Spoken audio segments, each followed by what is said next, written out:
Welcome to episode 19 of the No Scrubs podcast. I'm your host, Lewis, and joined with me, a man who may be about 50 minutes late. Stephen, how you going? I am well. I was late because gym session went on too long. Then I got locked out of my own house. Yeah. Well, that's what you get for storing piss bottles in your room, mate. That's what happens. Yeah. That's why I'm so fucking red. There's embarrassment from storing so much piss. You couldn't believe it. You think the most amount of jars of piss you could imagine in a room? Double it. You know what? Fucking triple it. Dribble it. Oh, don't dribble it, mate. You got to slurp it up. You can't, like you've said, you can't let good piss go to waste. Yeah.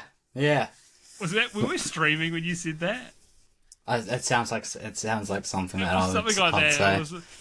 I know you're like, oh, I never let a good piss go to waste or something, and I thought it was so funny.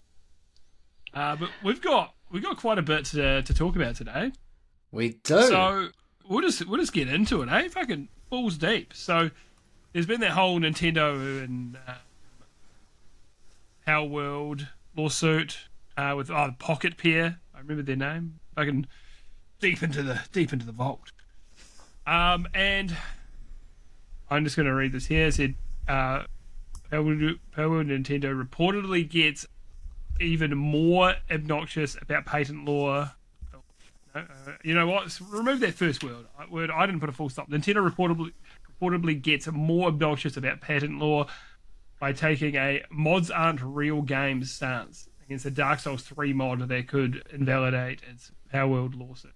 So I've actually played that Dark Souls 3 mod because I got really into playing Dark Souls 3 mods. I love Dark Souls 3. That's my shit. And you catch like the enemies in the game and throw them out like Pokemon to get them to fight other monsters.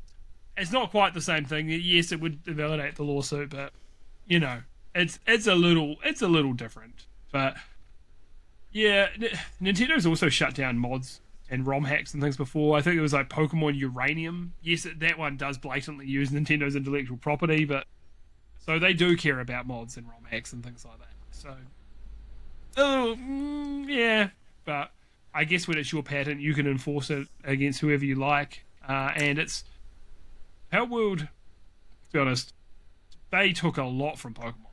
This isn't like just here's one little thing. They borrowed a lot, and at their core, they're very different games. So a lot of their powers are inspired. I mean, like, you, even though like one's a more of a survival game, you compare Power World to say like Temtem, and Temtem's not blamed because you can have a team of 3. I think. Temtem as well. Still, yes, borrowed heavily from Pokemon, but they borrowed like, the battle system, and you've got these little monsters that evolve and so on, right? But they use very much their own art style. They were cassette beasts, which was cool, and it felt very unique. You could tell it was inspired without trying to rip off designs or anything. The designs are all very different. Art style, it's very different design language. Power World used a lot of similar design language, and even looked like, we'll take the stripes of this Pokemon and we'll chuck it onto this one. There was like that Electabuzz one, and they had the same like teeth and the same stripes and stuff. Like, yeah, like it's a little bit blatant. And I still think they should be allowed to do it. It may be controversial, but I just like the idea of games or like developers. They'll be like, either, man, you're not utilizing your IP, or you're not using your IP at all. We're gonna make a game that's like inspired by it. That's like where we get games like, I think it's called like Closer to Eden, or Steps to Eden. The Mega Man Battle Network inspired game. Oh, one Step to Eden or something? Yeah. Yeah. I played a bit of that game. It also did like a PvP. I think they've done a PvP one. I got One Step from Eden. Yeah, that's I played that 5 years ago now. Damn. But I actually thought it was really cool because we hungered for that battle system. It's a really good battle system. glad that someone brought it back. I think the problem is, well, like, yes, Nintendo's got these patents that it's like, oh, you can't capture monsters. And one of them was like about in a sphere, and they were like, oh, we've changed what our balls are like now and stuff. But they took so much of the design language and those mechanics and stuff. It was too much. It was too egregious. And I'm not, like I say, I'm more I'm more probably on the side of Pocket Pair, but I completely understand why Nintendo's suing them. Yeah. It was pretty blatant. So, yeah. So I think Nintendo, though, their arguments there were pretty weak. But I also didn't like that Pocket Pair were like, well, look, people made mods of Dark Souls 3, and they're like pointing, like, oh, look at them. It's kind of also a like, shut the fuck up. Yeah. You're trying to take someone else down with you? You shut up, you dog cat. Someone's going to get shanked. But at the same time, I understand. It's like they're trying to give an example to be like, look, well, you haven't come at these people, but when it's your patent, unfortunately, you can pick and choose. You don't have to do it against everyone. You're like, oh, we actually like this company. We've partnered with this company or whatever, and be like, we don't want to like ruin any goodwill we've got with this company. I don't think Nintendo would actually care themselves, but there's a lot more that goes on than at face value. So we will see what happens with that lawsuit. But yeah, they've already made a bunch of changes, so yeah, it's probably for the best that they do make changes and make your own original thing. Lean into your own thing. Yeah, you could be inspired, but don't try to rip off. Oh, it'd be real funny if down the line, Pokemon does a whole thing. It's just like, oh, we're gonna enslave the Pokemon to make weapons, and Pocket Pair, which is like, hey, they sue off. Them. Yeah, we're the only ones that can enslave monsters in our games. Yeah, yours is just heavily implied. It'd be pretty funny. So Xbox prices are going up again in the US. So I just wanted to skim on this real quick because I'm like, what are you doing? I know it's the tariffs and stuff as well, but now the highest end Xbox Series X, which is like the 2 terabyte like space limited edition one, which they can't be that fucking limited or special edition because they've been selling them for fucking ages, is more expensive than a PS5 Pro. And yes, it's got more storage, but I'll tell you what, which one of those would you buy? Would you buy the one that plays games better or the one that gets a little more storage? Probably going to take the PS5 Pro on that one. As much as I'm like if you were to own, like getting a second-hand Xbox Series S on a budget is probably the cheapest thing you could do to get into gaming right now. Like, get Game Pass, get a Series S, and just, here's a fucking 100 games you can play at 1080p. Great. I think the sucky thought would be like, you say it's the like tariffs and stuff, but if Microsoft were just like, well, Sony's doing it, we want more money. But they already did it before Sony. They already put their prices up, but now they're putting their prices up again. So when you're already like not able to sell your consoles, putting your prices up twice is not going to help. So yeah, we'll see. I feel like there's probably only one more generation of Xbox consoles to come, and then it's going to be like a service platform and streamed and stuff through an app and that. I could be wrong, and maybe they'll do a thing like partnerships with like Asus and do more ROG kind of things, but who knows, man? I think Microsoft will be the first to pull out of like the console market and be like, we're the third party and we've got the app on your Samsung TV. Just hook your controller up, stuff. Then stream your games. They'll be the first to do it. And you know what? Their first generation, that'll be terrible. They'll be so bad to do that. And then you know what? A generation or two later, Sony will follow suit. Like, Microsoft keeps doing this stuff, and they're like, "Oh, the Xbox One is going to be a home entertainment system," and everyone's like, "That's ridiculous. Nobody wants that. I play everything off my PS5 in my lounge now. Like, everything is just that's my fucking hub. It's crazy." Yeah. So they'll be ahead of the curve, and it will look like a stupid, dumb decision. And then Nintendo will be like, "We're going to keep making consoles forever," and Nintendo will win out over everyone. because they're the slowest to adapt, and it pays off for them massively. Like, which is great. I mean, great for them. And they got so much like been around for so long. So they've just got such legacy IP that everybody loves as well. Like Sony is like, we're gonna shelf this for ever or for fucking 15 years or 10 years or whatever. But Nintendo's like, here you like Mario, so we're doing another 3 fucking Mario games, and everyone's like, yeah. I'm laughing. Me included.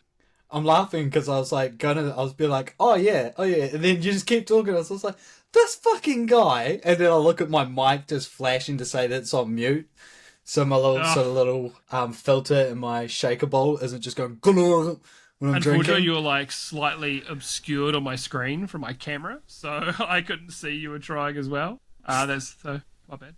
Sorry, but did you add something else to add to that before I move on? Oh, I was just gonna say. So I was like, Anyway, moving on. The prices of PS5 are going up. No, as they you're saying that how Nintendo are like the slowest to adapt and stuff, and it works out. It's like, well, yeah. I mean, for like years they were absolutely demoing the handheld market. Like, yeah, I knew more people that had Game Boy that had DSs than like PSPs. And then they tried doing the Vita, which did well in Japan, but like flopped everywhere else. And Nintendo was like, "Yeah, we're the king of the handhelds, eh?" Yeah, they just Sony completely conceded that market to them as well. Yeah, I think it showed in hindsight they probably shouldn't have done that. I know that they weren't happy with the Vita, and once the Vita kind of got hacked, they were just like, "No, fuck this, we don't care anymore." But they were like, "We're using our own proprietary memory cards and stuff." You know what Nintendo used on like the 3DS? An SD card. Like something that was accessible, that was cheap. But he's like, no, you have to use our memory cards on the PSP and the Vita. And it was just a pain in the ass. They were fucking expensive. So, yeah. And so funny as well, though, how I've said the reason the Vita didn't appeal to me at the time was like, oh, you can play Mortal Kombat 9 on it. And I was like, yeah, but I can play it on my Xbox and it plays better. Now, that is the appeal of the handheld to me. I used to want it to be exclusive games. Now it's like I want to play my Steam library anywhere. Like, yeah. It's the games I already have I want to play on it. So I very much shifted what interests me about a handheld, like a lot more. Like, yes, the Switch I have for exclusive games, but that's because it's the only way you'll ever be able to play them. So the Vita being like, oh, you want to play a worse version of this? I was like, nope. But now I kind of do. It's like if I could have my Steam library, like, so I've got the ROG Ally and performance is okay, but I'd like something a better performing handheld at some point. I think would be appealing. So, yeah. My Switch 2 is not getting a lot of love right now, though, to be fair. I still got to finish Donkey Kong. Every episode's like, yeah, I still got to finish Donkey Kong, eh? For now. It's going to be great when I'm going away, because I'll be playing Tears of the Kingdom and Pokemon ZA on it. So I got to get to Tears. I definitely think you're going to get more mileage out of it as time goes on, when we get some more of them real good first-party games. Yeah, absolutely. And I haven't been that impressed with them so far. Like, Donkey Kong I thought was okay. It wasn't remarkable. It was good. It was good. I've enjoyed what I played, but it's just not... I mean, if saying it's not groundbreaking is funny, because you actually literally break ground in that game a lot. And then Mario Kart, I was like, it's another one of these. It's fine. Yeah, there's some cool movement tech in it, but it's not... I'm not that impressed. I've fucking played Mario Kart. I actually think I like the previous one a little bit more. I just thought I thought the maps were a lot better, personally. It's still good. It's just not... It's just, unremarkable makes it sound like it's like you think it's shit, and it's not. It's not outstanding, and that's what I expect. Like Mario... to be fair, Mario Odyssey I thought was really good, but didn't completely blow me away either. Same. Breath of the Wild blew me away. Outstanding. One of the best games I'd ever played. Like when it came out, masterpiece. So more like that, I think would be more for me. So this is interesting. The CEOs of Discord, Reddit, Twitch, and Steam have been invited to testify before Congress about radicalization of online forum users.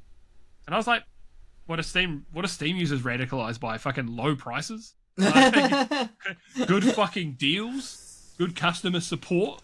Like, I don't know, man. Like, I think like Twitter and Blue Sky are fucking way more responsible for radicalizing people than fucking Steam. Have you seen the shit that goes on those platforms of cheering on death of political opponents? You know, like on whichever side. And It's fucking crazy. At like Congress, they're like, Mr. Gabe, I'd like you to explain this. That's sex with Hitler, Your Honor. And why is it on your store? Because someone made it, Your Honor. And why are you selling it? Because it makes money, Your Honor. Yeah. Pretty much, man. Pretty much. I don't see people getting radicalized from Steam, but who knows?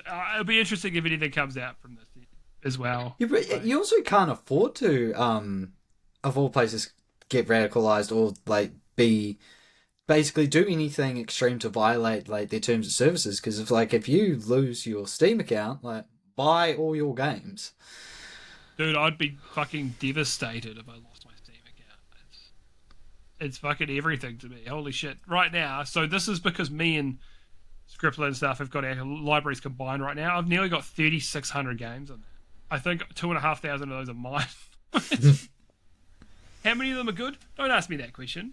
That's not a question to ask, okay? Yes, I used to buy bundles, farm the cards, sell the cards, and make money to buy more bundles, okay? I had a little hustle going. It was good shit. It's a vicious cycle. But yes, too many Steam games, and there's hundreds of them that are great. There are hundreds of them that are not great. So yes, we'll see what happens, because you see radicalization and stuff happening through Discord. You see screenshots of shit all the time. Reddit, only one opinion is allowed on Reddit.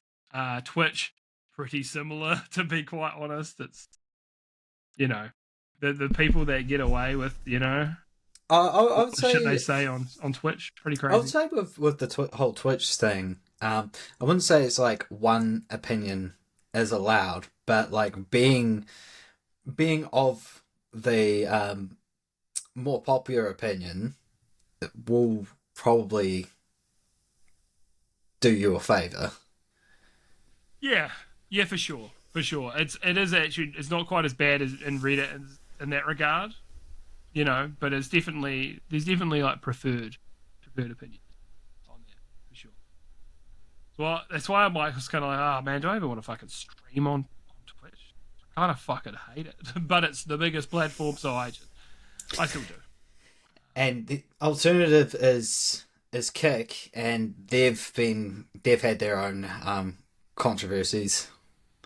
Yeah, the problem with Kick as well is, I mean, part of me is like, oh, it's a little more lax on the rules and stuff. That's cool. And then you see like what people say in the chats and stuff there. You're like, oh, this is a very unpleasant place to be.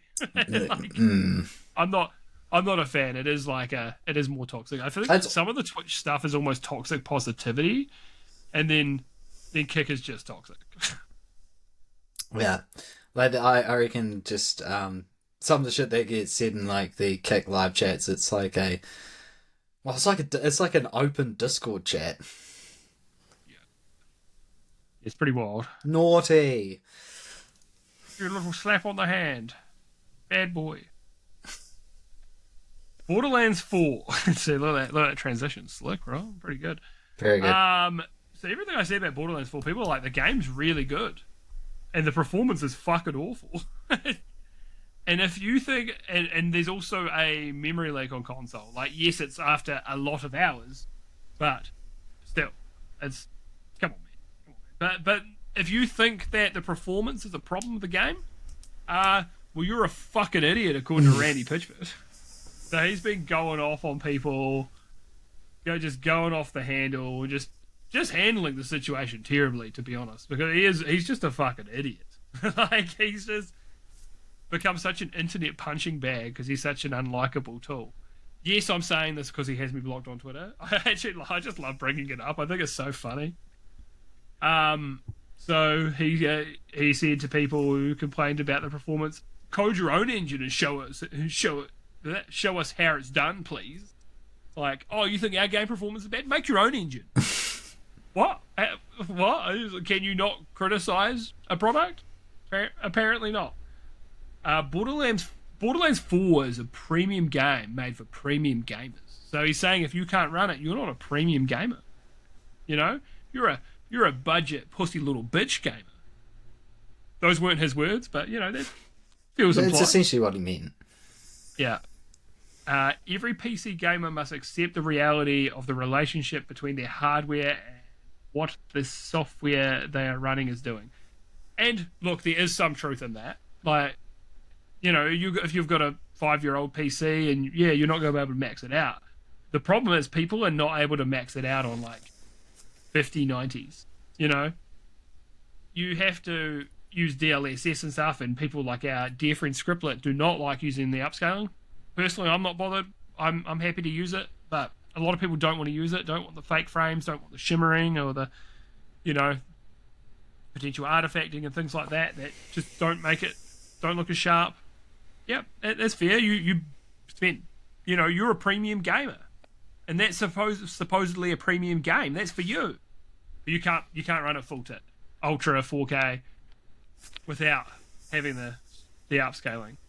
So it clearly, like, and yes, it's another Unreal Engine game, and there may be more of this whole, these teams aren't optimizing from the start, as Tim Sweeney had said. It's just Randy's reaction is the problem. It's not that the game. Yes, games release all the time with technical issues now, which is fucking annoying. But Borderlands 4 is not the only game to do it. There's heaps of games that release with technical issues, and most of the time they'll try iron them out pretty quick. But it was just his reaction to it, is like, "Oh well, get a Steam refund then." And you're like, I want to enjoy this game, and you're steering me away from it. Like, like I said before, Borderlands 1 when it came out, genuinely was my favourite game of all time. I absolutely loved it. Borderlands 2, I played the fuck out of it. I played it on PC, I played it on console with my mates. I loved Borderlands 2. And then I fell off. Pre-sequel didn't stick. That didn't hit for me. Borderlands 3 I got later on sale. It didn't. There's things I enjoyed about it, but didn't really hit for me. But Randy Pitchford wants to do everything he can to drive me away from giving him money. Like, he's such an insufferable cunt. Like, he makes it so hard for me to give him money. Like, I don't want to pay for any Gearbox fucking software. Like, with the way he fucking carries on, and tries to treat consumers. Like, what a fucking dickhead. And I love when we get to talk about Randy Pitchford, because I can't stand him. It's great. We love it. I'm going off right now. But also Ubisoft bad. Just ticking the box. Ubisoft and Randy Pitchford. You know what? I would say Randy Pitchford worse than Ubisoft. All right, I'm saying it. Randy Pitchford didn't make Rayman. Exactly. I would probably rather play Borderlands than 90% of Ubisoft. However, Ubisoft doesn't have Randy Pitchford, so there's a point. That's 1 point for them. So yes. Anyway, I fucking went off. I just, I was in the rant flow state there for a moment. You know. You got anything else to say on that, Stephen? I get the feeling you don't like Randy Pitchford. I don't know where you heard that. I don't know who would have told you that. Not me 2 minutes ago. You do hate Randy Pitchford, don't you, Squidward? Also, I very much dislike him and his attitude, but hate's a strong word. I don't know the man personally. But you meet him in person, it's like, oh man, I hate him. But if you want to dislike this man, look up Randy Pitchford flash drive if you want to go down a rabbit hole.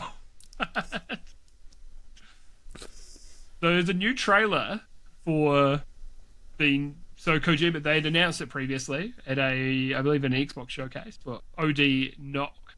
So it's an anthology of games. So Knock is going to be one of the games.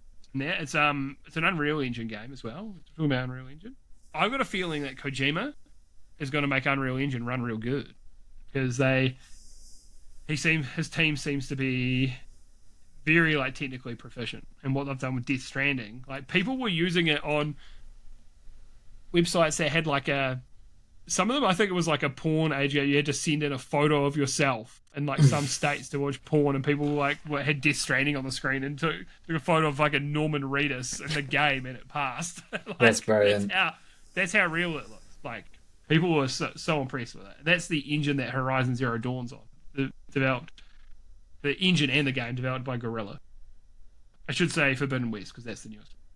But yes, so this is it gave me big PT vibes, and that's very much what everyone is saying now as well. But that's very much the vibe it's got. I love that bit. Hideo Kojima though is like, Konami won't let me make PT. I'm going to make my own PT. Or so they won't let me make Silent Hill. I'm going to make my own one. Or they won't let me make Metal Gear Solid. I'm going to make Fizzant. Like, but good on him. Respect. Like he has these ideas and he wants to execute on them. So they're showing a woman lighting candles, and there's a knock at the door. She lights this candle. It's a baby, and you hear like a baby crying. Have you watched this trailer, Stephen? No. No. Okay. And there's just like I was just very, and look, like I was very tense watching it. I was like, damn, this looks good. Visually looks amazing. Yeah, a lot of tension in there. And yeah, I don't think didn't look like gameplay. It looked like it, but it did look in engine. It looked very, very good. Damn. Yeah.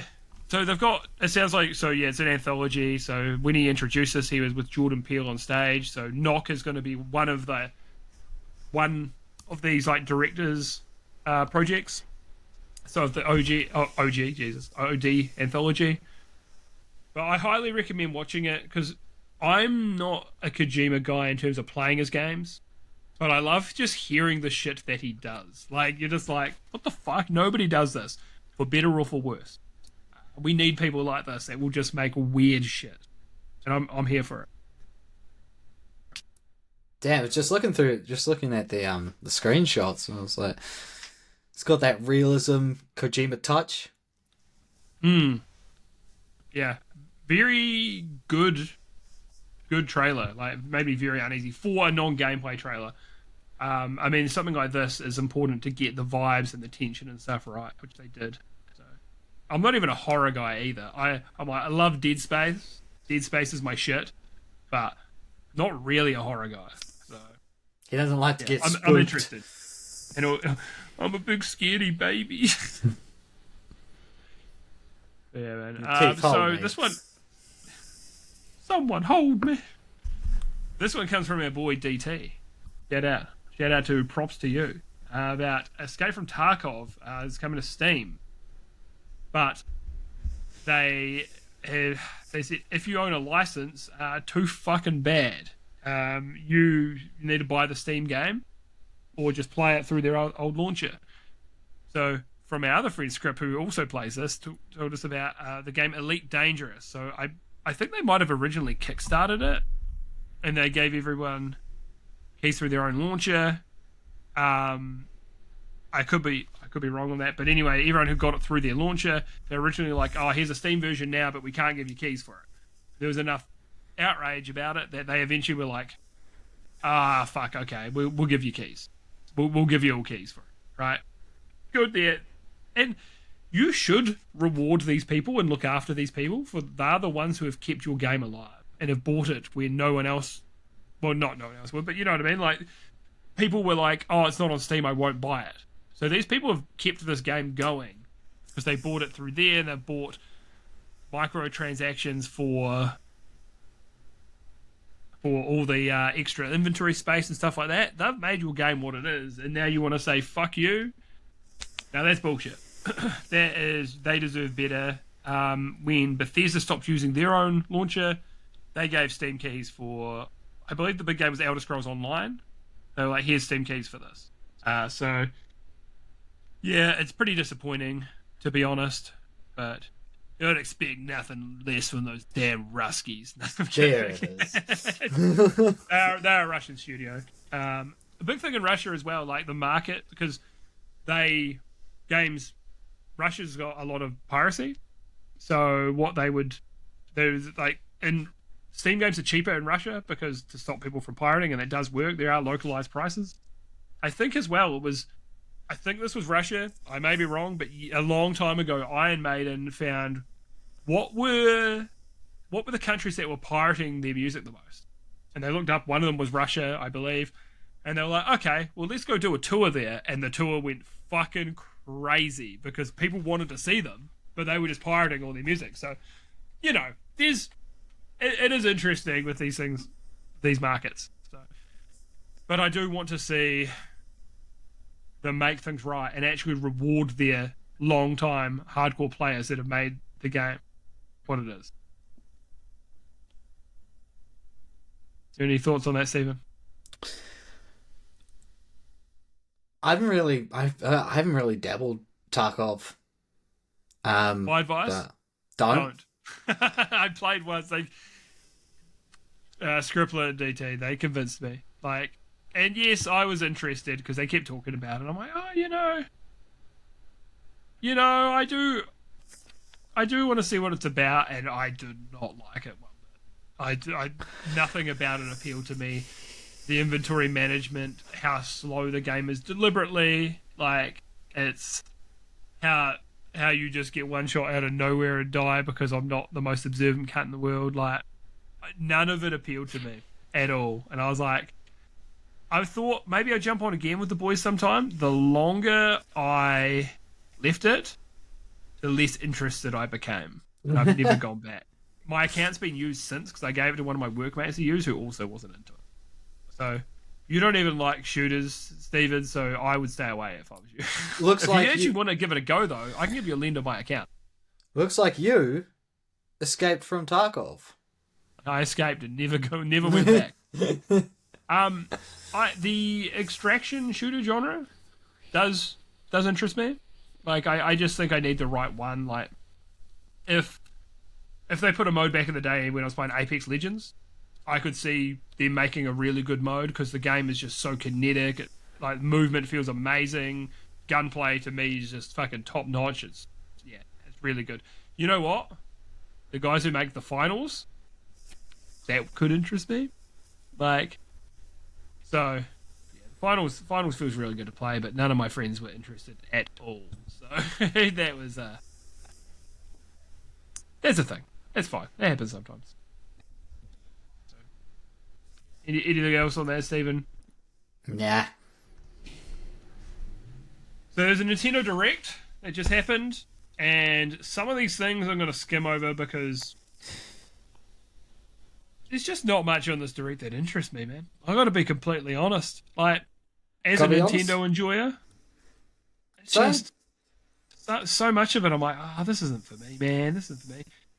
I mean, it could be a personal thing, but at the same time, it's just I think I'm more of a hardcore gamer, and I want games that are not a lot of these ones, I mean, and we'll make our way down to it, but the one game that you think that I would be excited about, I was like, nah. But we'll get to it. Yeah.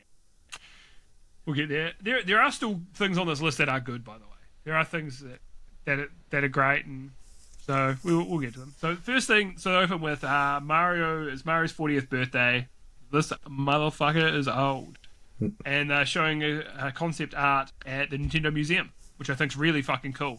I love how Nintendo are all about being like, this is our thing. We want to show it off. We've got all this concept art. Right. Really, really cool. My disappointment is, which I guess I'll get to, is they don't have any new mainline Mario games coming out for the 40th anniversary, which is a little disappointing. I would hope there would be something, but it's a bunch of remasters and ports and everybody's getting ports. Yeah, so I'll go through it. So there's a Super Mario Galaxy movie coming out. Did you see the first one? Nah. Neither. I mean, not that I didn't want to. It's just I don't really go to the movies that often, and I was just like, yeah, I'll get round to it, and then I don't get round to it. I'm exactly the same. I would like to see it at some point. and I've heard it's very good. And it's got everyone's favourite actor who nobody dislikes at all, Chris Pratt. No controversies. None. Zero. Zero. So yeah, I'm sure the movie's going to be good. And speaking of Super Mario Galaxy, Mario Galaxy 1 and 2 are coming to the Switch 1 and 2 with new amiibos, and our boy Hamish, he's going to be real excited, mate. Gobble them up. Tell you He's what, going to that be like Kirby. 36-year-old man loves an amiibo. Is he 36? I don't know. He's around that age. Not that there's anything wrong with that. No, not at all. Hey, like what you like. I'm just not for me. Not the games, the amiibos. Yeah. But yeah, so they did that limited release. That they're like, we're gonna have Mario 64, Sunshine, and Galaxy 1 on the Switch, but it's only out for a limited time, so of course I'm like, I'll buy it. And now they're like, we're bundling Galaxy 1 and 2 together. You're like, motherfuckers. Like, I've already got it. So yes, I need to get round to, and I'm interested in sometime maybe picking that up, because I only played a little bit of Galaxy 1 back in the day, and I thought this is really good, but there were a lot of, I don't know if you had, I can't remember if you had to use the motion controls on Wii or if it was just like preferred, and I'm just not a motion control guy. Unless you got a VR headset on there and I'm fucking doing shit, I'm not interested in motion controls. Did you play? Also for VR, I wasn't sold until I tried the motion controls. When Scrip had given me a go on his headset, and you're on the roller coaster and you're hurling around, I was like, whatever. And then the controls came out. I played, also it was by Epic Games. The demo was called Bullet Train, which became Robo Recall, and I was like, holy shit, I need one of these. So yeah, motion controls in VR, amazing. I like to imagine that's just you on a regular roller coaster. You're just like, I'm actually terrified of roller coasters. Same. Never been on one. But yeah, I only got it when you get to the end of this thing and the track ends and you go flying over to another set of tracks. That kind of fucked me up a little. But yeah, it's on my list. Mario Tennis Fever. And they were like, yeah, you can slide. And I'm like, bro, what the fuck is this? Like, oh, we can slide. Crazy. Cool. But they said there's 30 fever rackets with different abilities, and it was like something like 38 characters, which most of them had. I think, though, the fever rackets actually do add quite a cool mechanic, because I did play the last Mario Tennis, and I tell you what, that game got really fucking hard, man. It got really difficult. I struggled. But I think the fever racket's something that mix it up with their different abilities and things. So I'm probably not going to play this, but Mario Tennis is not bad. This is just not mainline Mario that I want. And I know the Donkey Kong team is the one that made Mario Odyssey. So we might not get a mainline 3D Mario until the end of the generation. Don't you mean the Odyssey team made Donkey Kong? Mario Odyssey team made Donkey Kong Bonanza. I was about to say, like, I'm being pedantic as fuck on that point, but I was like, Well, if anyone knows anything about Nintendo, they would have known. Yeah. That's for the Nintendo heads out here. As for the Mario Tennis, like, I was like, yeah, man, that's cool, but like, I haven't. Dude, the last Mario Tennis game I played was on a Game Boy Color emulator, and it was like an RPG.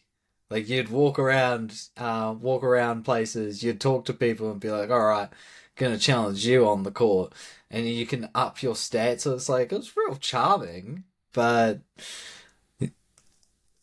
Mario sports games, like, I don't even think I get excited for Mario Golf. I don't think I get excited for golf in general.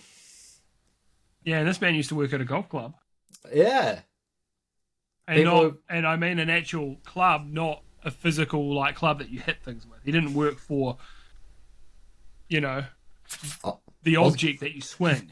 I was on the bar and people would do the prodding questions like, we'll get you on the green sometimes, like, yeah, sure, just have your drink. And then sorry, I don't smoke weed. And then it was like, we'll get you out there, and then there's like, so when we go to see you out on the field, it's like, I don't actually like golf, right? And it's just like, but you work at a golf club. It's like, yeah, serving you piss. And he's like, Yeah, Nah, that's I like fair enough. beer. Yeah. Oh yeah. So the next game was Mario.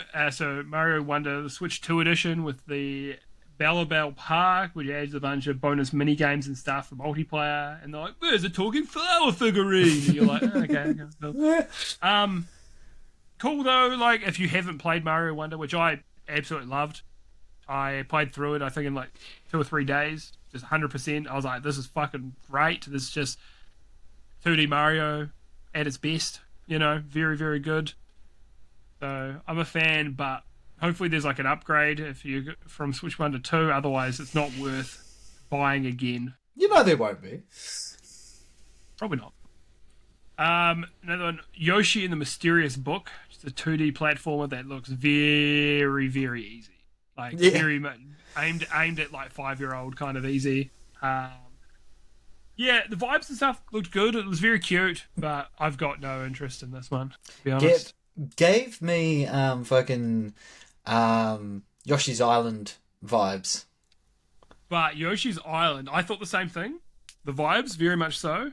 Yoshi's Island is... no, so I'm thinking Yoshi's Story. So I'm thinking Yoshi's Story in Nintendo 64. Yoshi's Story is fucking hard. That game's very difficult. It's a Yoshi game. But you're right. Yoshi's Island, very much. They've used that kind of art style for Yoshi games for ages, except when they occasionally make them out of yarn. But yeah, I do love the aesthetic. It's really nice. Yep. The game. And also, the thing that I've always liked about the Yoshi games is they've got this because they're in the same universe as Mario. Being in Mario games, they've got an aesthetic that like separates itself from it. Like I remember Yoshi's Island, everything looked like scribbly and hand drawn. Like everything had like erratic, like moving outlines to it. Yeah, it's very cute. And like the way they do that with it. It looks nice. Yeah. Next game, I thought was a little interesting, Storm Lancers. It's a 2D platformer action game, 2-player sci-fi roguelike. Need a refresh on this You one. hear that keyword at the end there? Yeah. Roguelike, they got. So you've got there's abilities for like your weapons and for mobility, and there's synergies with abilities between you and the other player. Yes, this one. It didn't blow me away, but I looked at it and thought, this looks good.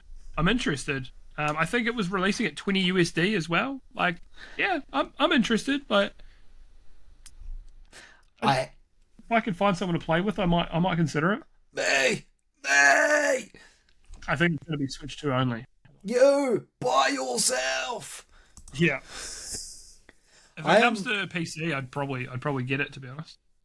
I will say it does look good, but I will say, and this is just like personal preference. It's not off-putting, but like I don't know how I feel about when the visuals are super, especially like the character art and stuff are super clean, sort of like Shinobi. I was just like, that's sort of, at least aesthetic wise, that's why I preferred Shinobi. I like the look of Ninja Gaiden more because it had the pixel art, and it looks just like slightly rougher than just that real clean sort of like. It almost looks like someone's cut out characters out of a comic book.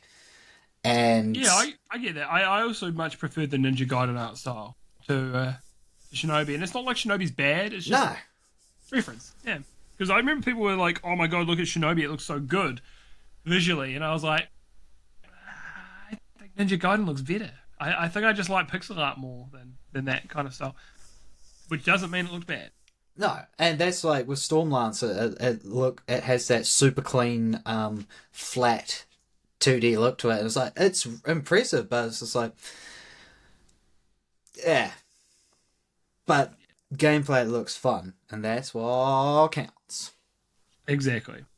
Next game, Dinkum. So it's a survival life sim in the Aussie outback. Straight. My tagline for it: Animal Crossing for bogans. I thought it's pretty good. This has been on Steam for ages. Has it? Yeah. Oh, dude, I know nothing about it. it's like the opposite of what I like. People love a cozy game. It's like not for me. Stardew VB. So there's a lot of these types of games in here. Like half this fucking showcase is shit like that. It's crazy. The VB stands for maybe not Victorian Better. But a lot. So we've got Popucom, I think was how it's pronounced. It's multiplayer only. It's a 2-player co-op, third-person kind of shooter. I thought the best way to sum it up was Dr. Mario meets Splatoon. Was the vibes I got. So there's like color matching kind of game, and with another player. So it's like you've got the red cannon, you've got to shoot the red things, and they're like your partner's got the green cannon. It looks alright, and there's a party mode for up to 4 players. And yeah, not for me, but doesn't look bad. I thought the same thing. It was just like, as soon as I saw like the art style and graphics, I was like, this is giving me like Splatoon vibes. Not a bad thing. Yeah. So could be fun. We've got another Tomodachi Life, Living the Dream. It's like Animal Crossing, but with your little me characters. Yeah. These games have been around for a while and somewhat popular, but it's yeah. I don't know. Mortal Kombat Legacy Collection on Switch 1 and 2. That's cool. I think they're old games. They're going to run great. It's also good that Mortal Kombat 4 is getting some love, being the first 3D Mortal Kombat game. I'm glad they went back to 2D though. Yes, yeah. But I think it was the best move for them. I had, because I remember playing especially 2 and 3 when I was a kid, but I played out of Mortal Kombat, like, I remember playing a shit ton of 4 on the family computer. And yeah, that's why like people are like Shao Kahn's the best. It's like, yeah, but I've got more memories of like Shinnok. I played a tiny bit of like Armageddon and Deception, and the PSP Deception was Unchained. I played a tiny bit of those, and then I played 9, and I was like, oh, now I get it. I get it. And it wasn't until 9 that I liked Mortal Kombat. But then I got really into it. I loved 9. It's still my goat. Love 9. Love Smoke in 9. And it was like, wow, the story in this is good. What the fuck? It was a fighting game. It's crazy. Dude, it was, I remember when it released, one of the people who was part of like the Street Fighter team, like I think they were working on like 5 or something, and it's just like, we would love to do storytelling like they did. It's like, that was awesome. Yeah, it was very, very cool. Very well done. Final Fantasy VII Remake Intergrade coming to Switch 2. I still wonder how well it runs, but then again, Intergrade was the PS5 version, but it Remake did run on the PS4, and it ran decently when I played it back then, so it probably runs fine, but this game is a fucking looker having it on the Switch as well. This game looks so fucking good. So I'm glad to see this coming to the Switch too. And I think Remake itself, the first one of the two, I was like, this is fucking outstanding. And then you get to the end, what's funny, you're like, this is some Kingdom Hearts shit. And then just after that, you get to something else. You're like, oh, we are so back. It was like most of the game, we are so back. And it was like, oh, it's over. And then immediately, we are so back. So, yeah, part 2, half the game is mini games, and it was too much. Just give me less mini games and less busy work in the third part, and I'll be very pleased. Give me less mini games and more big game. Give me big game. Yeah. The game got in its own way too much. I felt like, just let me play the game. And when you was in the story, I was into it, and then it would be like, yeah, now you're gonna play through another 8 hours of like mini games and open map, just slop content until you can get back to the story, and you're like, oh, what the fuck was happening 8 hours ago? I don't remember. So those were my problems with. Yeah, I know right. that's not technically coming, on there, but you know, I hope they fix those things in part three because the combat is amazing. I think it's actually the best action combat in probably any game. So here a game for you, Stephen.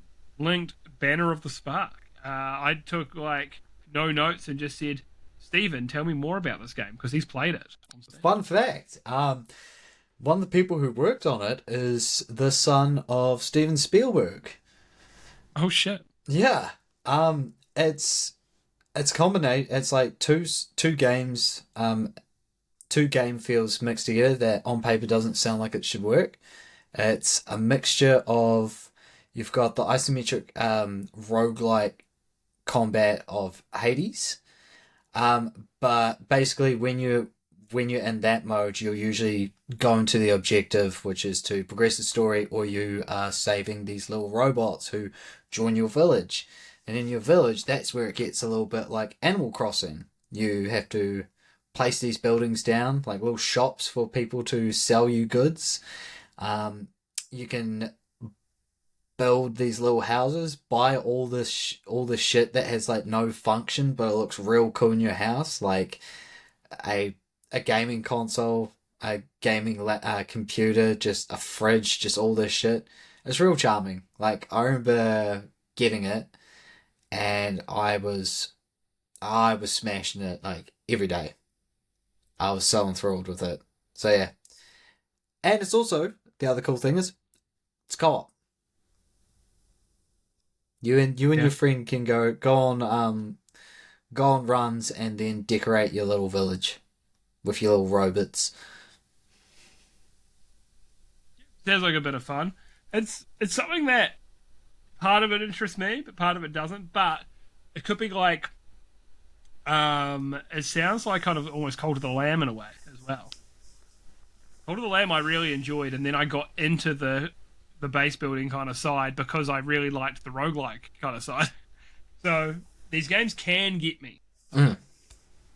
Speaking of a game that's like Hades, Hades 2. So the full release is coming soon. So it's an action roguelike top-down game. So you go around, you collect different powers from the gods, and there's many different weapons to choose from, like a staff, an axe, blades, and more. Lots of build possibilities.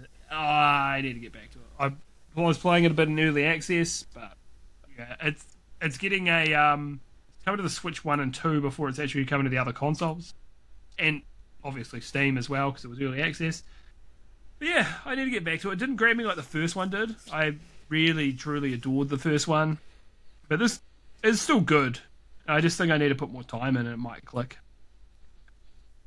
You reckon you'll dabble Hades too? Oh no, absolutely, absolutely.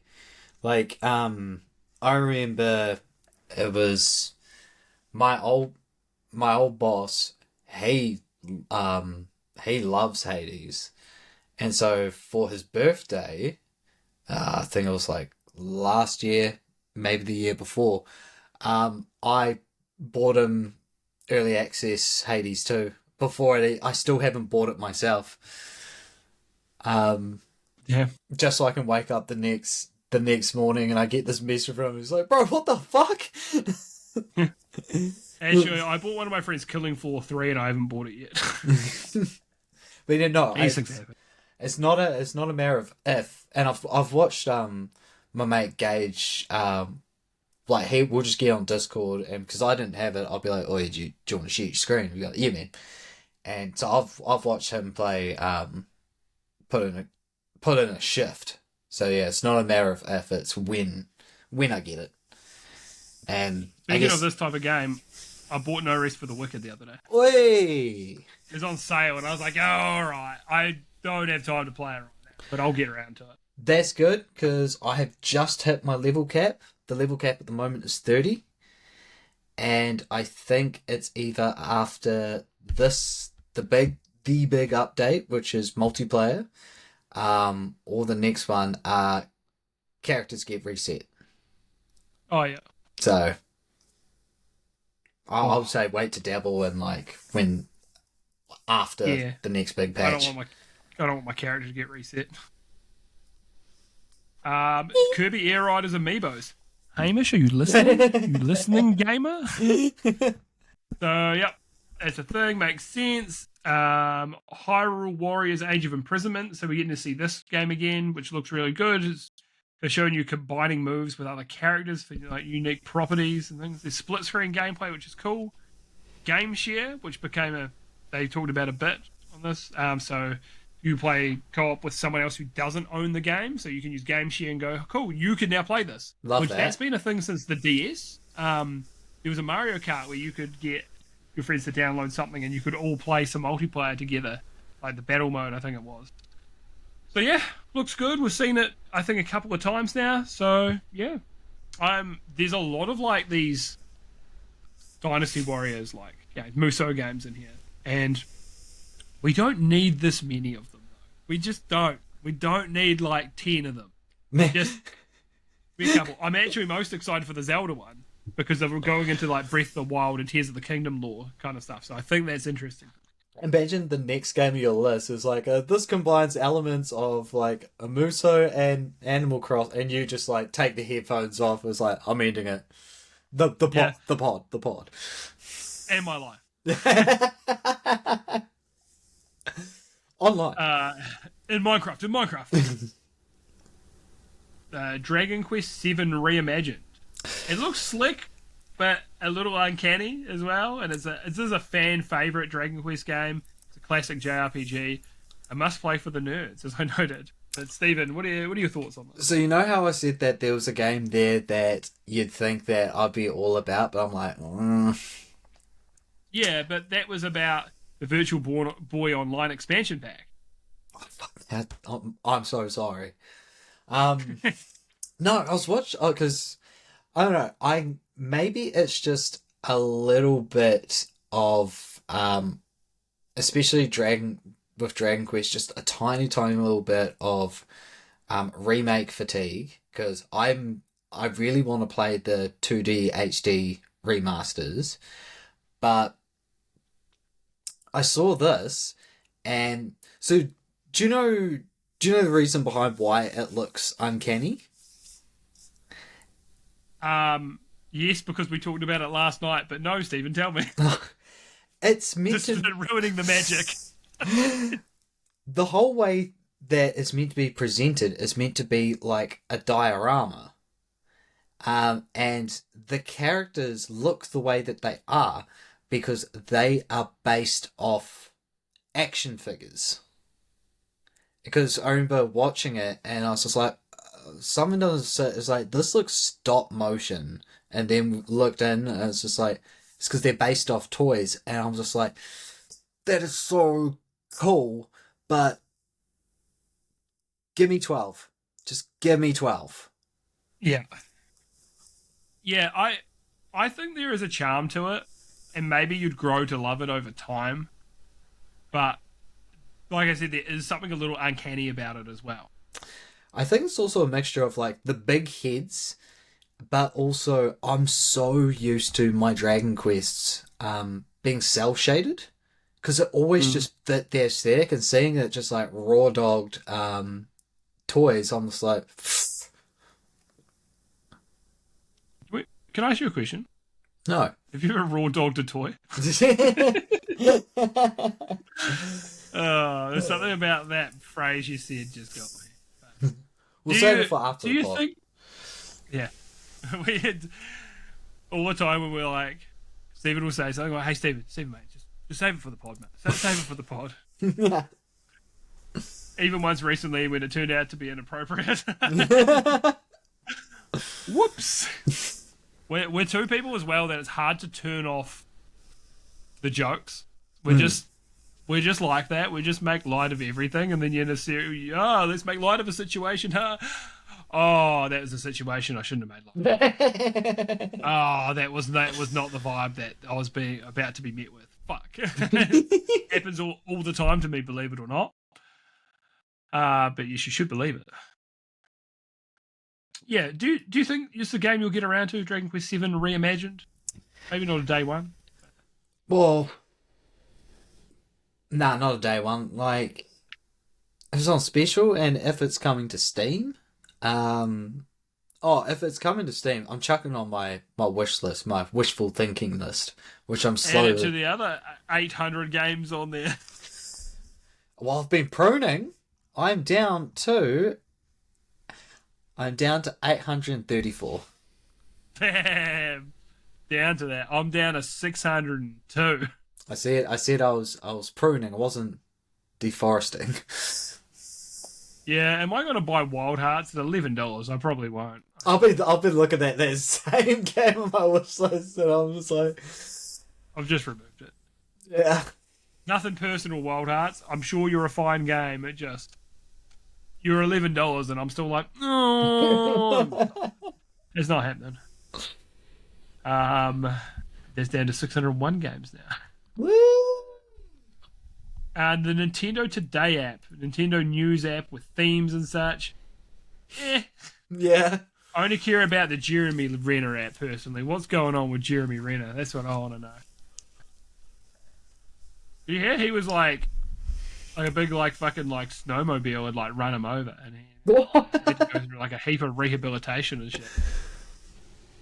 It's crazy, man. It's crazy. I think it was his own one though. It was a big snowplower kind of deal. It was Mr. Plowed.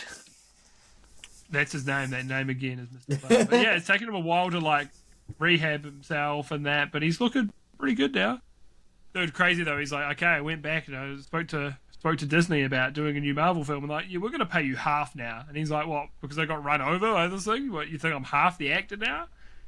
I'm like, damn, that's rough. But he seems like a good dude. I don't know, man. Not to get too parasocial, but I'd suck his dick.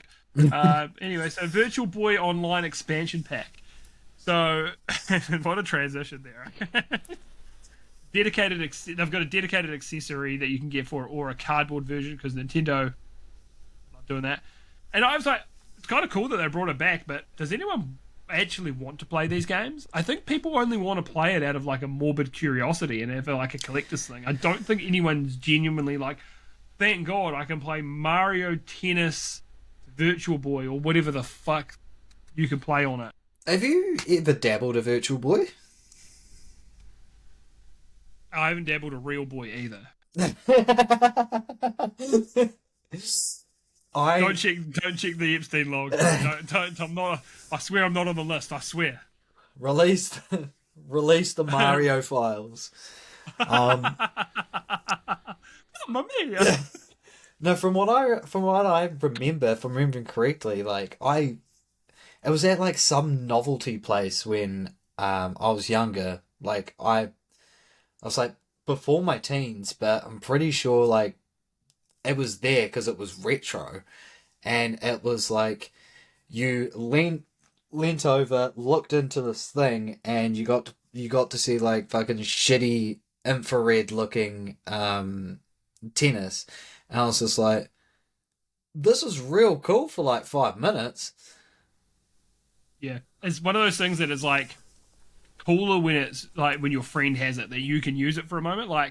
Dude, when your friend gets a puppy and you're like, this is the best thing ever, but you don't have to deal with cleaning up the shit and piss and the crying in the night and all of that. You're like, yeah, puppy, this is great, and then you're like, and now I can leave it. I bet you you're the type of person when someone got a puppy, you would wind the fucker up so much, and then you'll be like, alright, bye. I do that with all dogs, man. I rock them up. I don't know. I just like getting the dog excited and playing games. Oh, whoa. But it's fun for me. But it's good to let a dog get little beans out. But yeah, you're right. I kind of do that. And dude, after having Keith as a puppy, I was like, I'm never having a puppy again. That was fucking hell. Been enough time now. I'm like, oh yeah, I could do that again. But I know it would be rough. So anyway, Virtual Boy, cool they brought it back. Will I buy it? No. Fatal Frame 2, Crimson Butterfly Remake. So it's a horror game with the frames of it, taking the photos with a camera. There's a lot of people that really like Fatal Frame. Like I said, I'm not particularly into horror games. It's very rare for me. But yeah, I hope it does well. What do you reckon? So when I watched this, I was watched this one with a mate, and as soon as he saw like a Sheila with a camera, he's like, "Fatal Frame," and then I was like, "What the fuck? Probably not." Like, woman with camera, that's real, and there's like Fatal Frame. It's like, never mind. I guess you've got the scent. I guess you've got the gene where you can sniff out Fatal Frame. I can sniff out Fatal Frame from 3 trailers away. Yeah. What was the giveaway? The camera. I was like, oh. Oh, yeah, I guess it was obvious when you put it that way. Yeah. One Piece Pirate Warriors 4 going to the Switch too. So another Musou, but people are saying the Pirate Warriors may be the best Musou games. I own Pirate Warriors 4, and yeah, like it's also really good for if you want to experience like the major story bits. It covers that, like it covered all the arcs except because when I bought it when I was playing, they just got to Wano, which was the big bad was this big dragon man named Kaido, and we literally were only a couple of episodes into it. I was like, oh, very, very brave, very bold of you to put like the main Antag when like he has like one notable scrap, to the point where they had to make up a non-canonical ending for that arc on what happens. But oh yeah, and I remember seeing they're still releasing DLC for it, like Film Red DLC they released Gear 5 Luffy, where I was just like, I could buy you, but that means I'd have to reinstall Pirate Warriors 4, and I'm not quite there yet, but it's a great game for a Musou. Yeah. Yeah. That's cool. Overcooked 2 Switch Edition. Cool. That's coming out. That's the thing. Stardew Valley Switch 2 Edition makes sense. Another one of these types of games as well. It is the type of game with all Yeah, very true. I mean, it is if you're not a Nintendo console owner. If you are a PC gamer or a PlayStation gamer, it's the game. If you own a Switch, it's not the game because there's so many. And if you've never heard of Harvest Moon. True. Which generally was on Nintendo platforms, wasn't it? Yeah, and they've got 4-player game share on it too. So if I own it and I've got 3 friends, which I don't, all can play it with me. I don't know who I don't know who else even owns a Switch 2, man. I was about to say, I don't know. You were saying it's like, if I have 3 friends, which I don't, it's like, what about the people you stream with? I don't. They're acquaintances, Stephen. That's business only. It's purely business. I hope you understand this podcast is purely business. They're charity business owners. Yeah, it's a terrible business because we make no fucking money. Yeah, so it's cool anyway.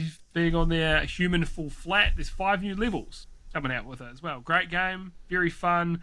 Good if you got 3 friends, and hopefully those levels come to the PC version as well.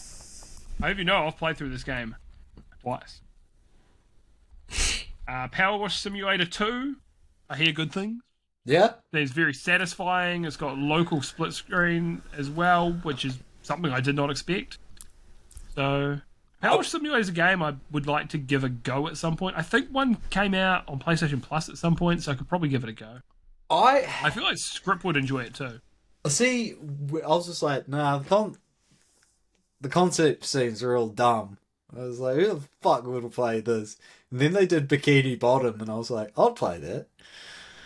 Dude, so Sacred Symbols, my favorite podcast. I was gonna say favorite gaming podcast. It's just my favorite podcast, to be honest. They talked about the guy Colin, the main host. He has done the Shrek DLC, and he's never watched Shrek before. I'm like, you have to understand how unique that is. Like, you might be the only person in the world who has not watched Shrek and played the Shrek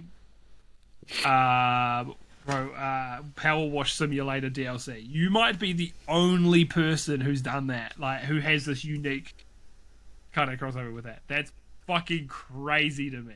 Like, yeah, maybe there's another handful of people out there, but that must be very rare. I just like the idea of like in the Shrek DLC, every time you start applying a pressure to the hose, it just goes, "Hey now." You turn the hose over, you look, you're an all-star. Get your game on. All that glitters is gold. There's a cool place. If the song carries on when you're not doing it, and you just Power Wash Smash Mouth. Oh, dude! Rest in peace to the Smash Mouth frontman. Sorry. Power Wash All Star. Power Mouth. Power Mouth. Wash Mouth. Sounds a lot like mouth washing, which I still need to play at some point. The next game, Suika Game Planet. It's a fruit matching game where you combine fruits to make a bigger fruits. This looks cute. A lot of people got into the first one. Like, people like it's very satisfying. I played a rip-off on Android when I was just like I was having trouble sleeping, and I was like, I heard someone say, "Oh, I play Suika Game to get to sleep," and dude, it's kind of fun. I can't sleep, so I'm gonna stimulate myself by playing a game on a bright screen. Yeah, settle down, Night Coffee. You're one to fucking talk. I can't sleep. I'm gonna have a coffee at 10 p.m. Yeah, good one, mate. No, the latest I do it is like 7, 8. Yeah, whatever you say, champ. I'm the one who talked you out of doing them. This is true. This is very true, and I don't do night coffees anymore. Yeah, I used to do them as well. I used to just sleep like shit regardless. I'm like, no, I might as well have a coffee. But that's the wrong attitude. You've got to give yourself the best chance you can to be able to sleep. How do I get rid of playing Suika Game in bed? How do I get rid of this shit on the carpet? Oh no, I'll piss on it. Hey, you get it breaks it down, mate. How many times have you pissed off a shit in the porcelain? Oh, it's pretty satisfying just blasting it. Yeah. And honestly, mate, it's more satisfying than half of those Final Fantasy VII Rebirth minigames, to tell you that right now. The minigames were fine, there were just too many.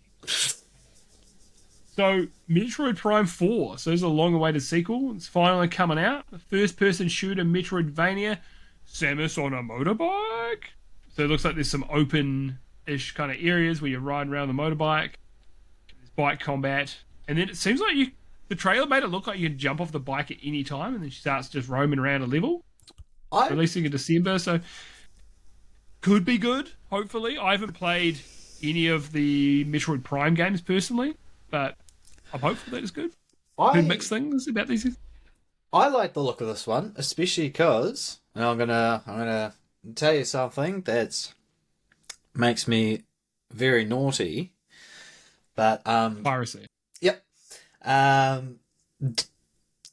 Kicked up the dolphin, and I was like, "Fuck it, I want to play." And this was like well before Metroid Prime got re-released on Switch. I was like, "Fuck it, I'll give it a go." You know, I'm not a first-person shooter person. I'm just like, I enjoyed Prime. I thought it was sick, especially how it Shout out to Logan Paul and KSI for Prime. Yeah. But like the seamless transition from like going into the ball mode and being like side scroll and shit like that, and then back into first person. I liked it. It was like jumping off the bike in the latest game. It's like, and we're back in the game. So yeah, I think it looks cool. I won't day one it because I don't have a Switch 2. But yeah, I reckon Prime's pretty cool series based off that one game I played. Yeah, I think if I play it, I'd go play the first one and then see how I feel about it. Yeah, temperature check on Metroid Prime. Donkey Kong Bonanza is getting DLC. It's getting DK Island and Emerald Rush. Emerald Rush is a roguelite mode. And at first I'm like, why do we need a roguelite mode in these kind of games? And then I was like, God of War Ragnarok did the Valhalla roguelike mode, and it was very good. So it's yeah, dude, it's possible. It's possible to be good, but I don't think I'll be getting it. I want to just finish Donkey Kong Bonanza at some point and kind of be done with it, but I stay still good. Even though you finish it, you'd be tossing and turning in your sleep, sweating, just because all you can hear is banana. Banana. Next game was Pocopeia. It looks like Animal Crossing, but Pokemon, where you play as a Ditto that transforms into an uncanny kind of trainer. It looks kind of makes me a little uncomfortable, but the game looks pretty cute, and it's just Animal Crossing Pokemon.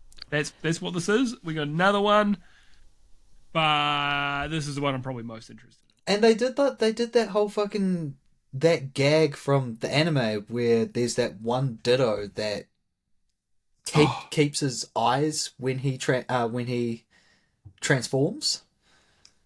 And I was like, is it only one of them? I thought they all did that. Nah, and so in the anime, it's like a Ditto can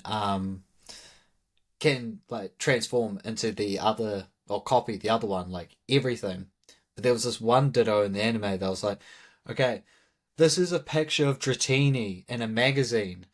Turn into this, and it turns into the magazine, but keeps the derpy eyes. Yeah, that was fun. I remember that, but also I will say a shout out to Pokemon for their spin-off games. I feel I get more excited about their spin-off games than their main lines. Like, again... Funny, because we're the opposite there, because I only get excited for the main lines. Well, so was I, but ever since Arceus came out, I dabbled the shit out of that. I loved it, and then when playing Violet, I was like, it's fine! It's Pokemon Company doing Pokemon Company things, which is bare minimum, but people will buy it anyway. Yeah, Game Freak kind of dropped the ball there. Yeah, so at least with their spin-offs, they're trying something different. Yeah, and I think that's good. I didn't get around to playing Arceus. To be fair, the performance is bad as well. Oh, yeah. So that was what put me off. I remember seeing that trailer, and you see... I think, and this is the name of the Pokemon, I'm just going to say it, Chingling, and you see the frame rate on it, and it's like, bro, this is a 10-frame animation as it's like flying along, and I'm like, oh, gross. And it put me off, but I should play it at some point. There's only one mainline Pokemon game I think I haven't played, and it is... Yellow. Ultra Sun and Moon. I played Sun and Moon, but I Same. never played Ultra Sun and Moon. And apparently Ultra Sun and Moon's great. That's actually the only main line I haven't played. Everything else I played, when I was younger, some of it was emulated because I didn't own like Ruby and Sapphire and Emerald. Didn't have them. So, technically there's one other main line I haven't played, but it's a remake, the Diamond and Pearl remakes, and I heard it was just like, you get none of the platinum kind of content, so I was like, So shout out to my brother because he got me one of those games for Switch, the remake, and I was just like, all right, it's cool. I'm experiencing a Pokemon game that I didn't play because from I didn't really play many of the DS games apart from like I played a little bit of Black and White via the high seas. But yeah, and I loved the aesthetic of the DS games, how it's just like we're still like sprites, but the buildings all had like looked like they would pop up. If you know what I mean? Yeah, man, I would hope. Dude, I hope one day they give us another sprite game because I think it's the best Pokemon's ever looked. I really think the sprites just fucking pop, man. The colours were so much more vibrant as well, and the outlines were better. Like, so dude, I fucking love the sprites, man. The remake I played, it just looked like a mobile game. The graphics were super like clean, and stuff. I was like, And almost like a chibi style as well Yeah. in it. yeah. Yeah, it didn't do much for me with that style. Next game, speaking of Pokemon Legends ZA. I'm not calling it ZR, I'm calling it ZA. So we've seen heaps of this releasing next month. They showed off some new Megas, and then they showed some Mega Pokemon as like a raid battle, which looked quite cool. They announced the Mega Dimensions DLC, which had 2 Mega Raichu forms. And they've got Mega Stones that are locked behind ranked play, which is kind of fucking annoying. You got to hit a certain rank if you want to get these Megas. It's like, dude, come on, what are we doing here? What are we fucking doing?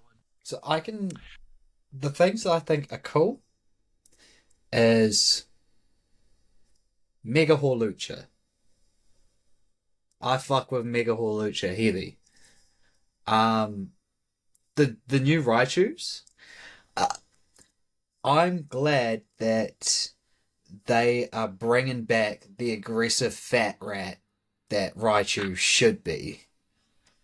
Like, But both those Megas were still too Pikachu like. You know, they didn't want to make it too risky and lean into Raichu too hard. yeah, I was like, yeah, because like one of the forms they basically just keep the ears and stuff like that. Like, dude, like, Raichu doesn't get enough respect. I mean, Pikachu's the face of Pokemon essentially, and he has an angry fat orange evolution, which is awesome. I like him. Do you know who the other Pokemon they were going to have as potentially going to be the face of Pokemon back in the day? Lucario? Well, that was later that they kind of did for a bit. They didn't know if it was going to be Pikachu or Clefairy. Really? Really? Clefairy was going to be the other potential mascot that they were going to have for like for Ash, and they went for Pikachu instead. Probably the better choice in the long run, really, I guess. I wonder if that's the reason why, with nearly pretty much every game, there's always a mascot-looking mouse Pokemon or rodent. Yeah. Yeah, you got the Dene, you got your Morpeko, you got a Mulga, you got that one that's Steel Electric. Why am I forgetting its name? Spiky little fucker. Friggin' Togedemaru. Yeah. Orochimaru from Naruto. Yeah, it's in Pokemon now. Meryl. Oh, I think you mean Pikachu. Blue. And people used to say that. Oh, dude, it was back when like internet was like legit in its infancy. Like everyone was on dial-up. But I do like the Pikachu mascot Pokemon in Scarlet and Violet. The fighting electric one. Oh yeah. I think he's Pawmot. Yeah. It's like Pawmot, and Pawmo. No, I thought he was cool. But yeah, just every generation there's like that mascot mouse Pokemon. Yeah, absolutely. And they get the move Revival Blessing, which can bring back one of your Pokemon at half health. For one, so pretty cool. But they can only use it once? Yeah, unless you got the right kind of berry, and then you can restore the PP from it and use it again. It turns out if you use Rest and Sleep Talk, I just found this out tonight. I was literally watching the Pokemon video just before, because what I do, I'm a fucking nerd. If you use Rest and Sleep Talk, even if there's no PP and gets Revival Blessing, it works. So, pretty cool. Pretty cool interaction. A game is... I realized where we were, and I was like, all I'm doing is talking about games now. Danganronpa 2. Yes. And they added more content in the 2x2 version. I worded it 2x2 because otherwise I probably would have said 2x2 or 2x2. The visual novel murder mystery game. Sounds like you're excited. Doesn't do much for me. I've finished the 3 mainline Danganronpas, so I'll say I'm a fan of the series. the people who like them really fucking like them as well. But it's I can absolutely understand like people who it's not its thing. Like there are visual novels out there where the interaction, like the gameplay, is you pressing like the A button to get to the next page. But this is like, you know, you have to move around in it. You have to gather clues. You have to scrutinize people's testimonies. Like I'm not going to say a spoiler, but there's someone on the trial. Like they'll have certain things they say, and you have to shoot the contradiction. And one of them was just like, this guy's been accused of killing a teammate, and it's just like, yeah, we found your the victim's jacket in your backpack, and it's just like, I I don't know. It could be anybody else. It could be anybody's green jacket, and you shoot the contradiction. It's like never said the color. Got him. The other cool thing about Yeah, but it's Danganronpa is with the it's in his backpack. yeah. So of course he knows the color of his own jacket. No, the other cool thing about Danganronpa is like with the executions, there's a reason why the blood's all pink and stuff. Is because ratings, but when they originally were doing the prototype Danganronpa, they had like real colored blood in it, and they were just like, this is unsettling, and I feel like it's not going to be easy to market towards like teens and adults. Well, adults, but Yeah. like teens. So yeah. That makes sense. So sounds like it might be up your alley then. I've already played it, but extra content doesn't help. It doesn't help. It's two by two version, mate. Aye. Yeah. You're like a 2x2. Dynasty Warriors Origins coming out, and they just keep making them. There's paid DLC coming as well. First game I did an all-nighter. It was playing fucking Dynasty Warriors at my boy Matt Code's house. It was good shit. I will say one thing that I forgot to mention about Pokemon Zar. I do hope that this isn't going to become an industry like standard or thing of announcing DLC, like a big DLC before the game's even released. Yeah, I'm not a fan of it. Nah. I understand that DLC and stuff takes so long now that yes, it's going to be in development before the game's out. That's just the reality of it. That otherwise, the DLC, like Elden Ring, had DLC in development before the game came out. It still took 2 fucking years, and the DLC was 50 fucking hours long. It was meaty. It was half the length of the game. But don't pretend, and then 2 months later be like, we've got DLC coming out. Exactly. Just do that. Have a little tact. Because it almost comes across as like withholding content and being like, yeah, it's like It feels like, well, why didn't you put this in the base game? exactly. Yeah, you're trying to nickel and dime me, boy. What? Next game, Monster Hunter Stories 3. So there's a second look we've got at this. So it looks like open world. There's different mounts for flying, swimming, and climbing. You raise your monsters yourself. Turn-based combat.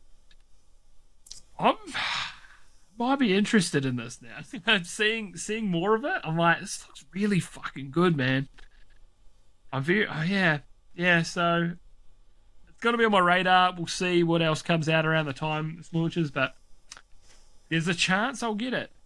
I don't think I'll go back and play the other ones, but yeah, man, looks good.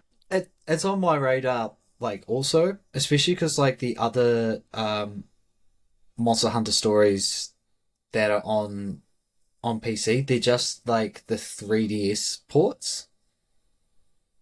So like this is gonna be, I reckon. Nah, this will be cool. I'll chuck it on the wish list.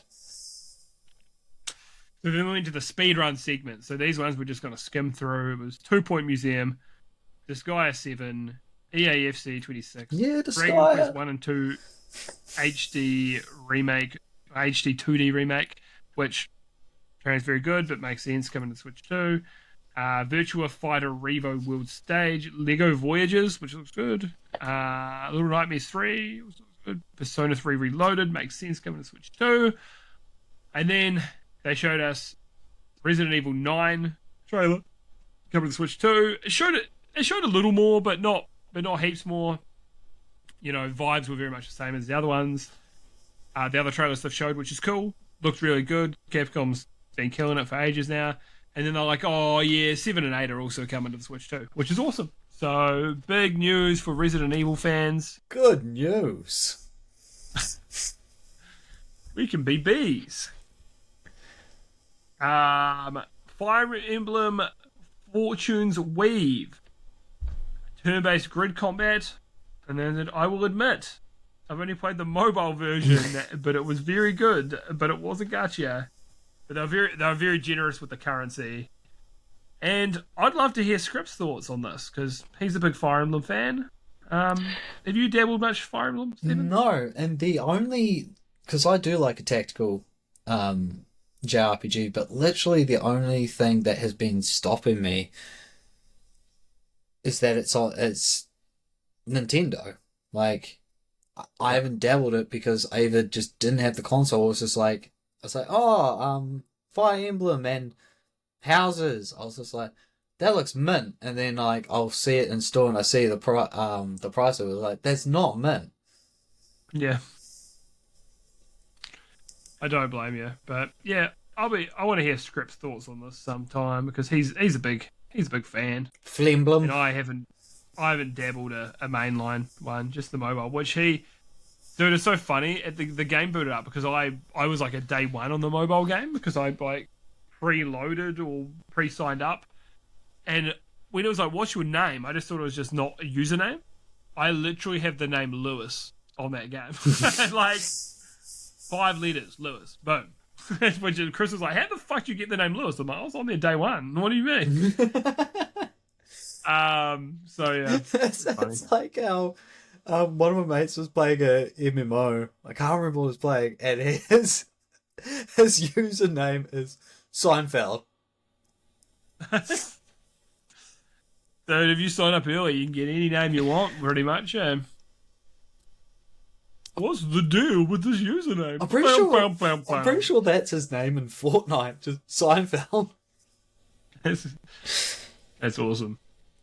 So, today, this morning, so they were like, yeah, state of play is happening. And I'm like, fuck, I've got no time to make this happen. So, through my lunch break, I took a bunch of notes. So I'm going to go through this. I imagine you haven't watched this, Stephen. I know of one game that was announced. Cool. This is like, we both worked fucking big shifts. So I did this in the middle of a 9-hour shift. I made some notes. So I got to say, so at the gate, after the first game, I was like, this is better than Nintendo Direct. I don't give a fuck. This to me kicked the shit out of it.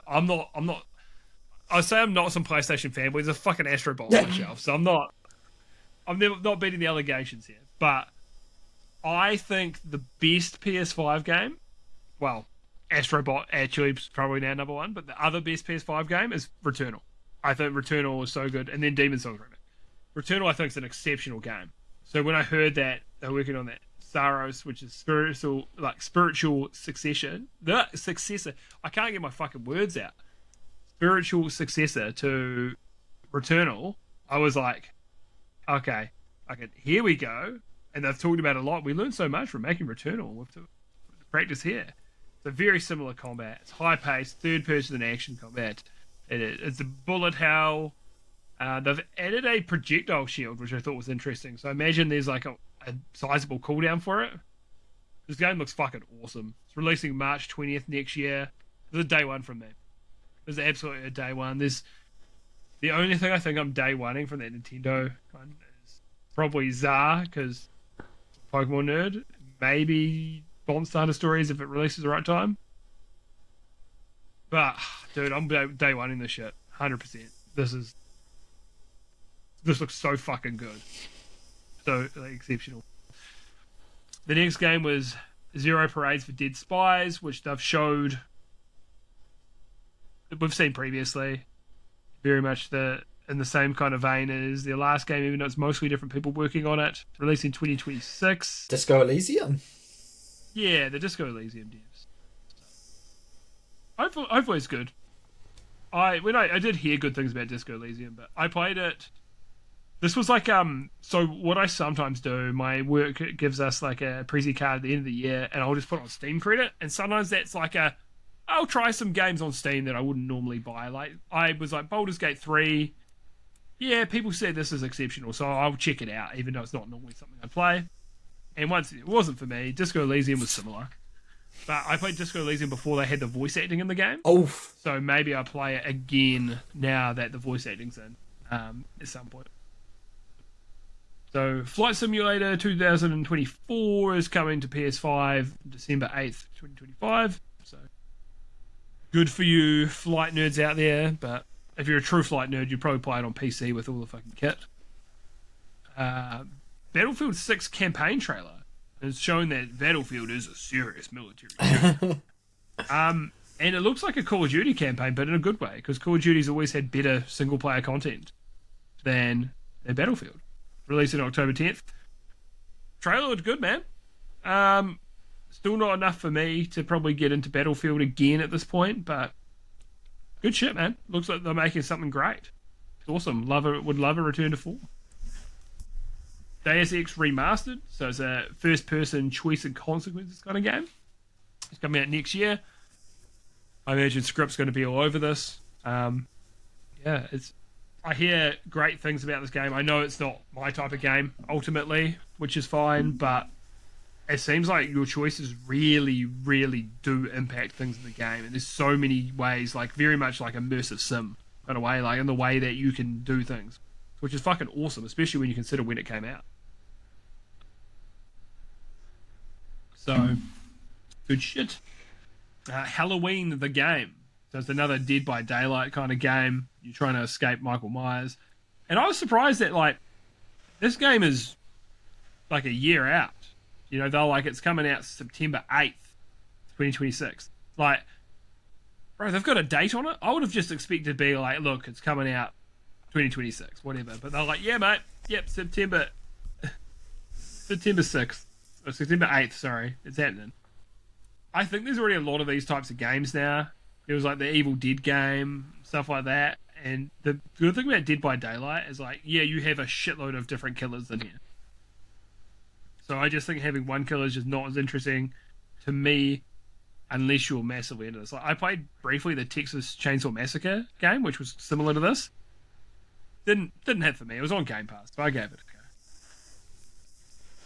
a go. Next game, The Last Epoch, which is a word that I do not like. Just something about that word, E-P-O-C-H. That ain't a word. That isn't real. Apparently it's pronounced epic. I heard them on the trailer say epoch. Never mind. Epic would make sense though. Coming to PS5, very much like Diablo vibes, and looked very slick, man. I was very impressed by this trailer because I've seen the name and gone, meh. Yeah. It's $50 on Steam. There's a bunch of DLC there. I've seen the art for it, like the kind of key art, and it didn't do much for me, but man, it genuinely looks really good. So it's on your wish list, of course. Yeah. Yeah, man. Dude, those DLCs are so expensive. You want to buy an $86 DLC, that pack? I do not. Primal Legend supporter pack? Bro, you're fucking taking the piss. But the game does look good. Can't deny that. At least February 2024 on Steam. And the DLC is releasing the same day as it releases on PS5, which is cool. I remember when Diablo 3 came to console back in the day. I was like, bro, Diablo's not a console game, man. You need a keyboard and mouse for that shit. Diablo 4 came out. Well, it came with my Xbox when I bought it, and I was like, oh, okay, I guess I'll play it on console. I later played it on PC, and I was like, bro, I'd rather play this on a controller. What the fuck? Like, you've been alienated. Completely converted me, man. 100%. They made it more actiony, like dodge rolls and things like that. and I think that helped me change to the controller. So and they also had that on 3. To be fair, I think it was on. I don't think it was on PC, but it was on console. The role.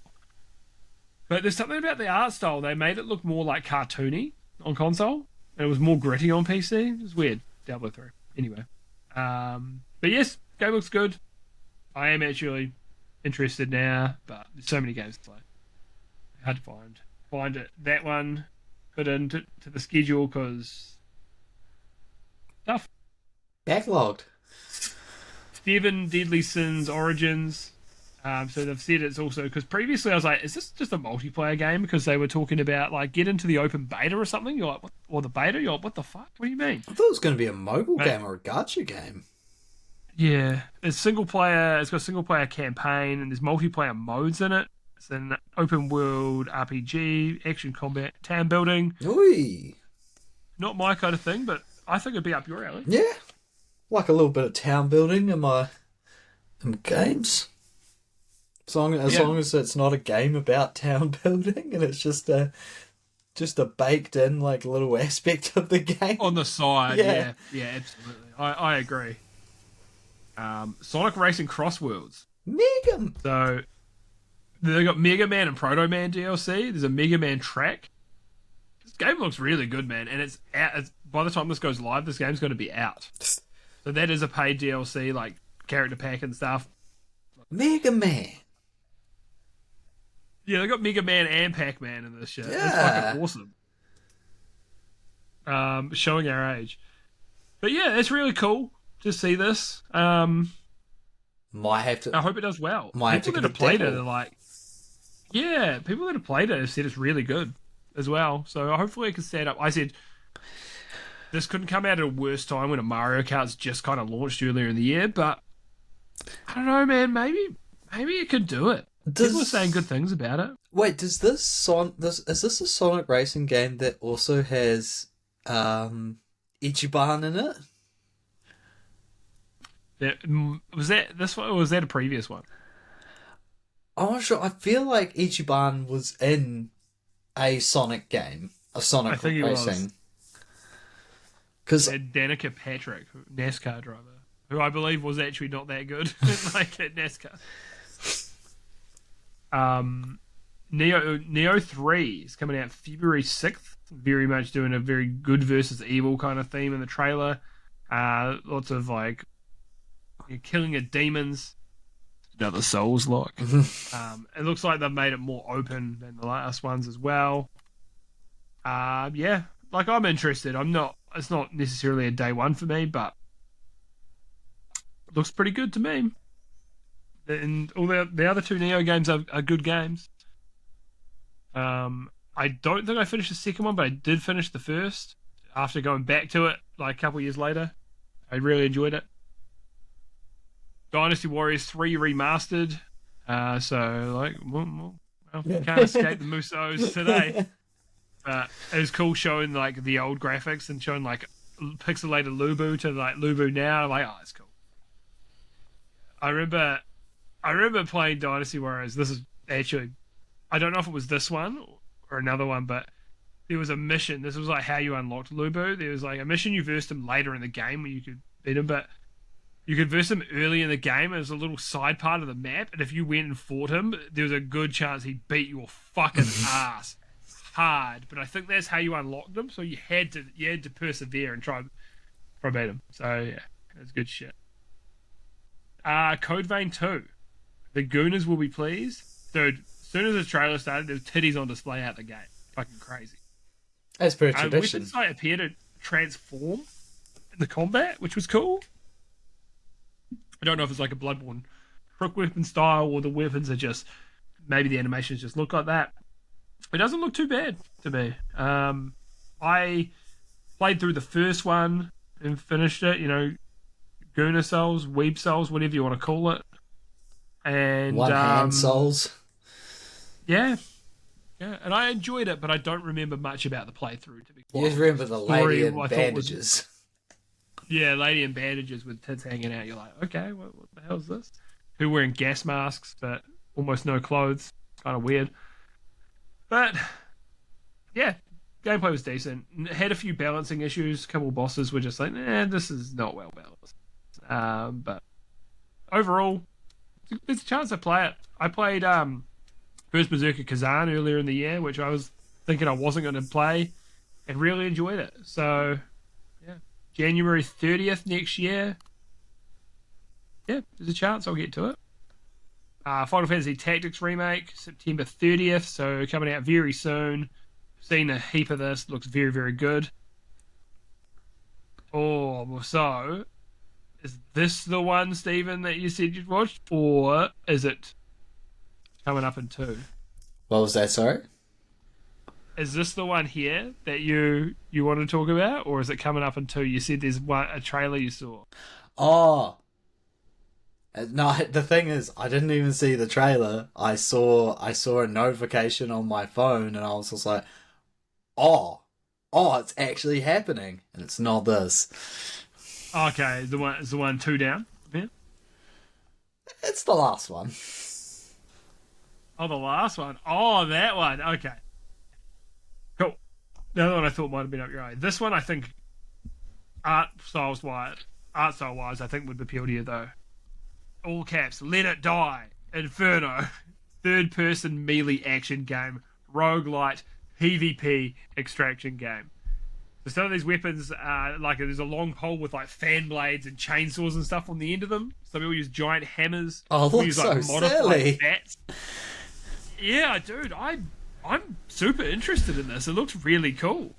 The name is Let It Die Inferno. Like we get it. You know,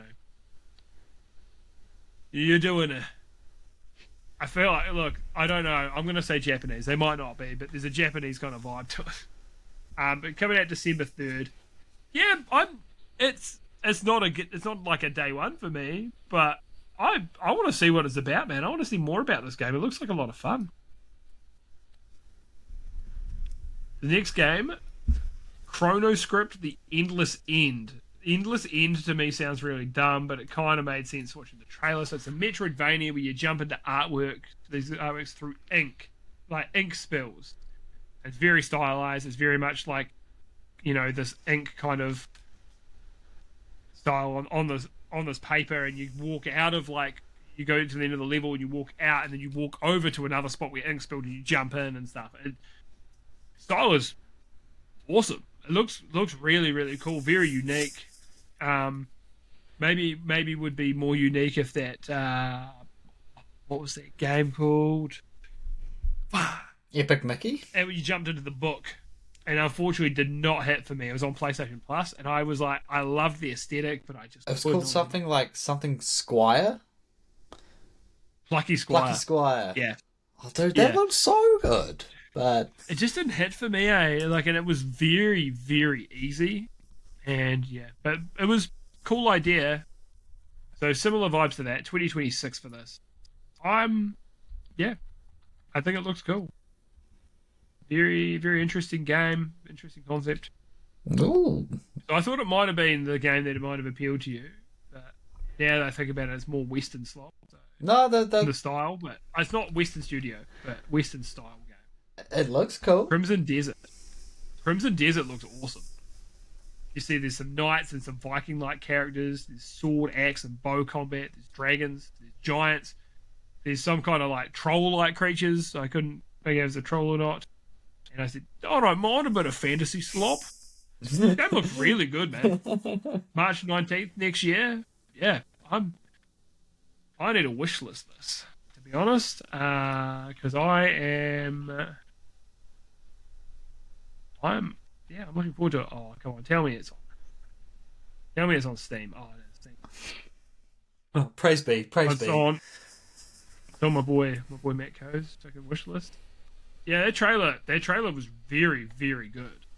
I was very impressed by how everything looked in that. Yes, most of it was cinematic and so on, but dude, there's a gif of a guy just picking up a giant pillar and smacking someone with it in combat. It's fucking awesome. Oh, yeah. And someone suplexes someone or something similar. Some kind of wrestling move. Yeah. Looking forward to that. There's new PlayStation speakers coming out, and I bet they're fucking expensive. They come in black and white. 3D audio supported for, for certain games that do support it. That's for PC as well. The dongle for PC and very low latency. The wireless speakers with their own charging docks released in 2026. They did buy Audeze a couple of years back maybe, so they do own like some good audio companies. I got a pair of Audeze headphones on my desk right now. So, yeah, good shit, but probably more expensive than I'd want to pay. So PS Plus, they announced on this that Alan Wake 2, Goat Simulator 3, and Cocoon were coming.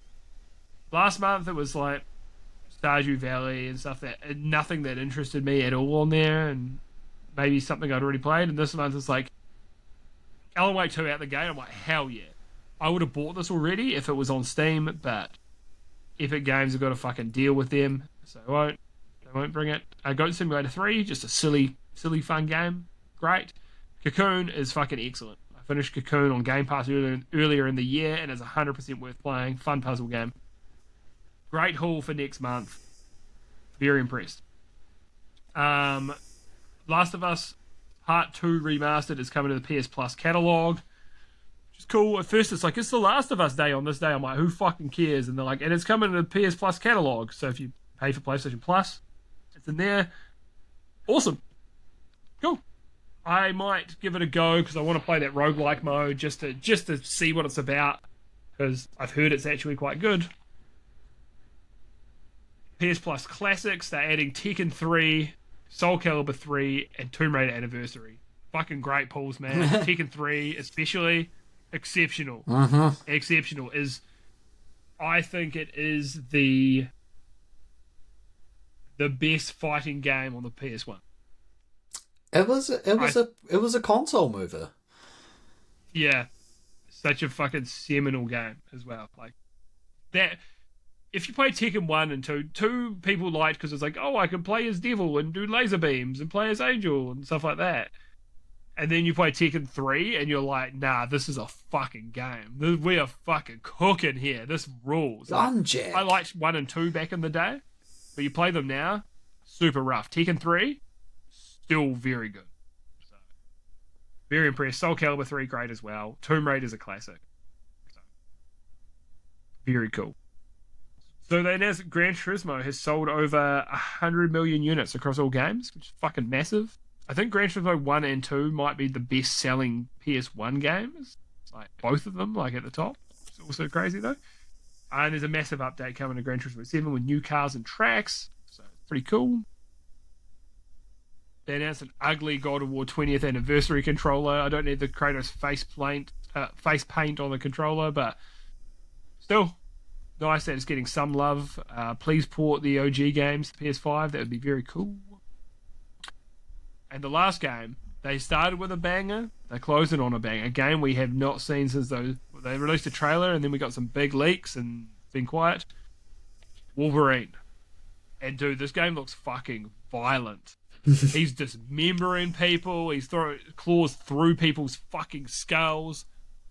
It's fucking awesome. It's good shit, man.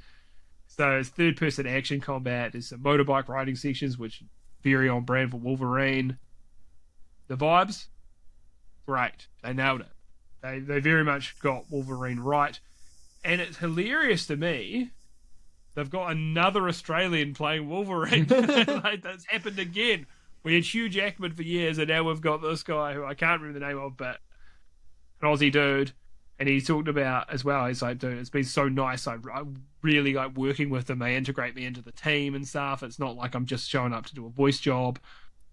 Yeah, it's awesome. They show you like a Sentinel at the end as well. So there was talks about there's going to be other kind of X-Men games potentially. Because let's be honest, Wolverine can't really take the Sentinels and stuff on his own. So I'm super interested. As a big fucking X-Men nerd, oh dude, I'm seeing the Sentinels, that shit got me hyped. More than the rest of the game. Rest looks cool. Sentinel, I'm like, oh, here we fucking go. So, what do you reckon? I still need to watch the trailer, but I kind of think That's right. at this point, they should either do an alternative universe of Wolverine where he's wearing one of those hats with the corks, or they just retcon Wolverine's just like, yeah, he's Australian. He always has been.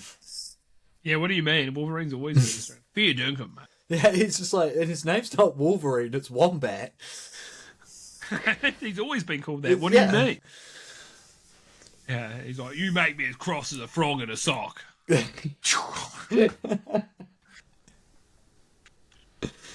Yeah. So, honestly,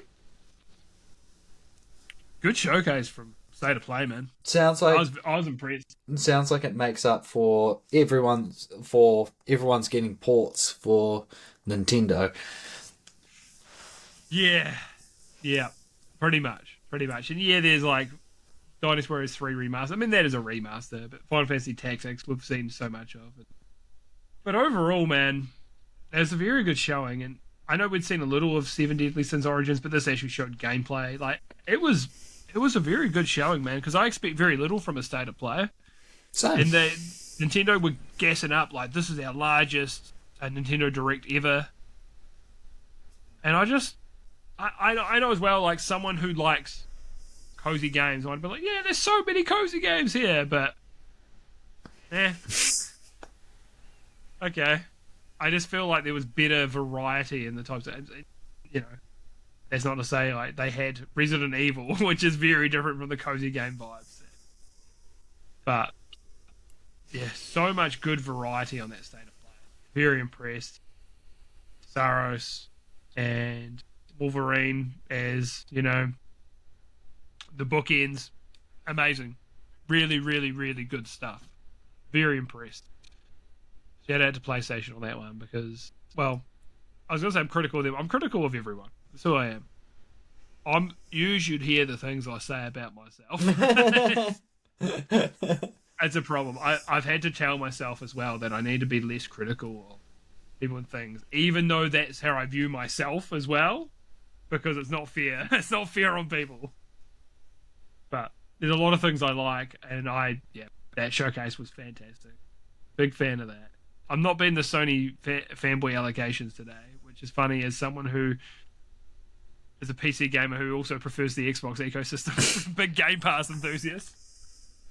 So, speaking of, mate, Smash or Game Pass, I've got Deep Rock Galactic Survivor because, hell yeah, I'm not going to play it on Game Pass because I played a good amount of it on Steam. But if you have Game Pass, this is the game to play right now, man.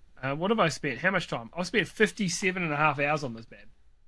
I've already got it installed. Yeah, this game is exceptional. I'm seeing it. DT and Script they've added a heap more achievements. I had all the achievements, and now they've added. There's 256 achievements I don't have.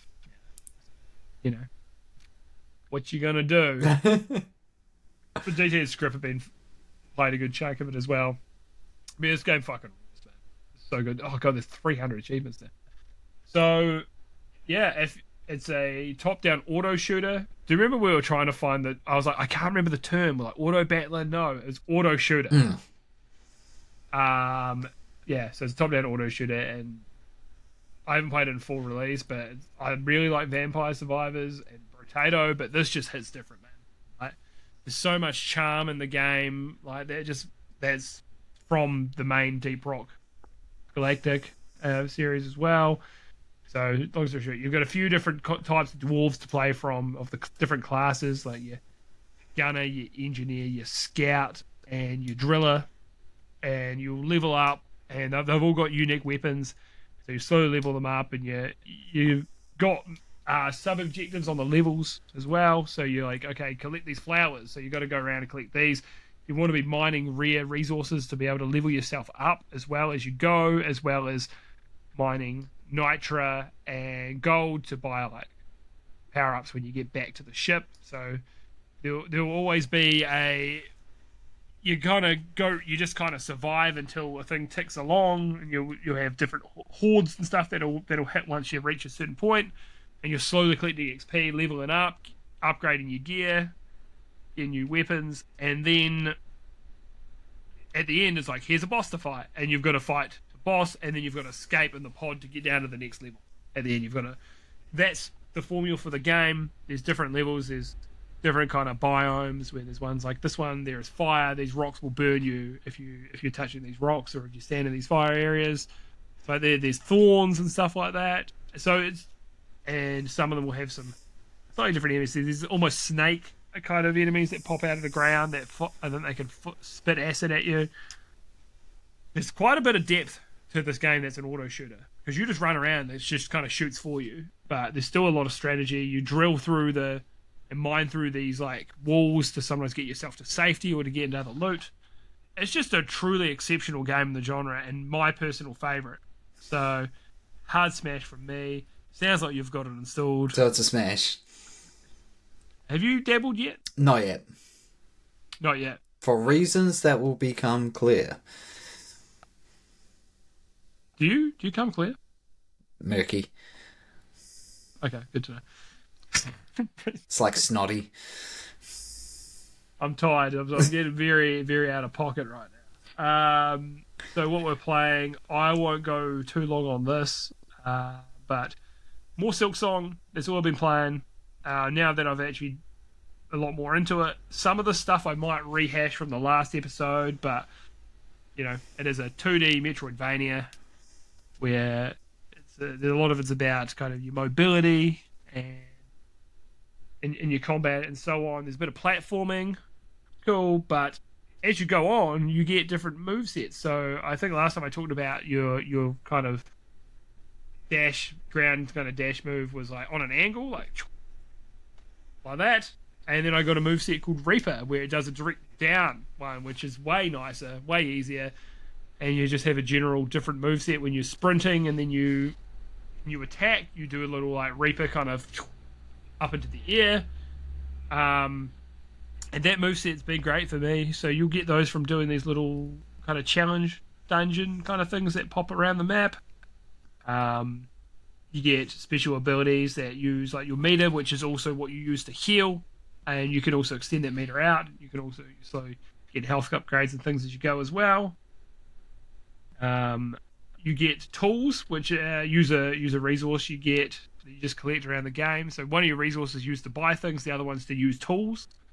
And these tools are often like ranged things. Like one of them now I've got, you send like this buzzsaw at the enemies, and if it's a big enemy, it just kind of keeps hitting them, which is really good. It runs along the ground. It's really good. I've got another one, you throw out this little spike, and then as the enemy crosses it goes and flies these spikes out. So yeah, I usually save these things for bosses and not just usual encounters. But the game is very, very good. And man, so one thing, my biggest complaint about the game is the boss runbacks are so fucking rough, man. Sometimes you're running back for like 3 minutes of just trying to get through enemies and shit. Like most of the boss runbacks aren't that bad. Some are horrific. And you'll take a bunch of damage on the way to the boss, and you're like, oh man, how the fuck am I supposed to beat this now? That's the worst part about the game. That's something that I wish they had changed before it came out. But even Elden Ring is like, we don't do those nasty boss runbacks anymore. From Software's like, we don't even do that anymore. You don't have to do... It's an easy boss, so it doesn't really matter, but the Taurus Demon in Dark Souls 1, yeah, it's like 3 minutes until you get back to the boss. You've got to go through 8 fucking enemies until you get to the cunt. Shit is fucking rough. So... we're not a fan of those anymore, but everything else is great. And so hilariously, I'm fighting this boss and I'm having a really fucking hard time.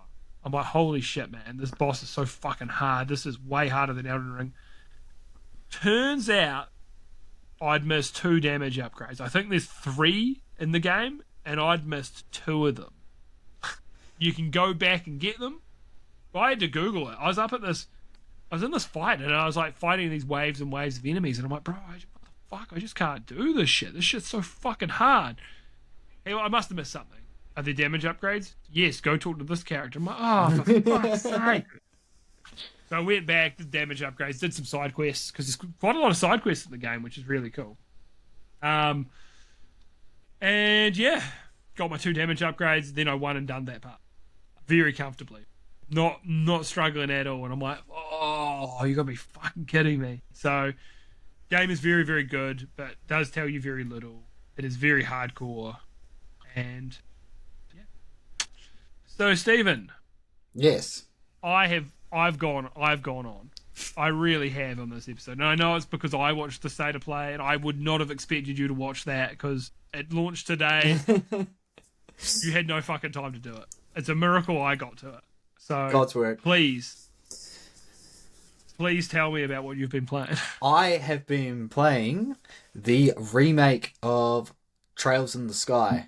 It's a remake of the first in a series comprised of 13 games, which all basically it's like a big overarching story that ties up real nice. A lot of political conflict and stuff like that. And I got into this series through, I'm pretty sure, a shill thread, and people were just shilling Trails of Cold Steel, and I was like, oh, okay, sweet, I'll buy this.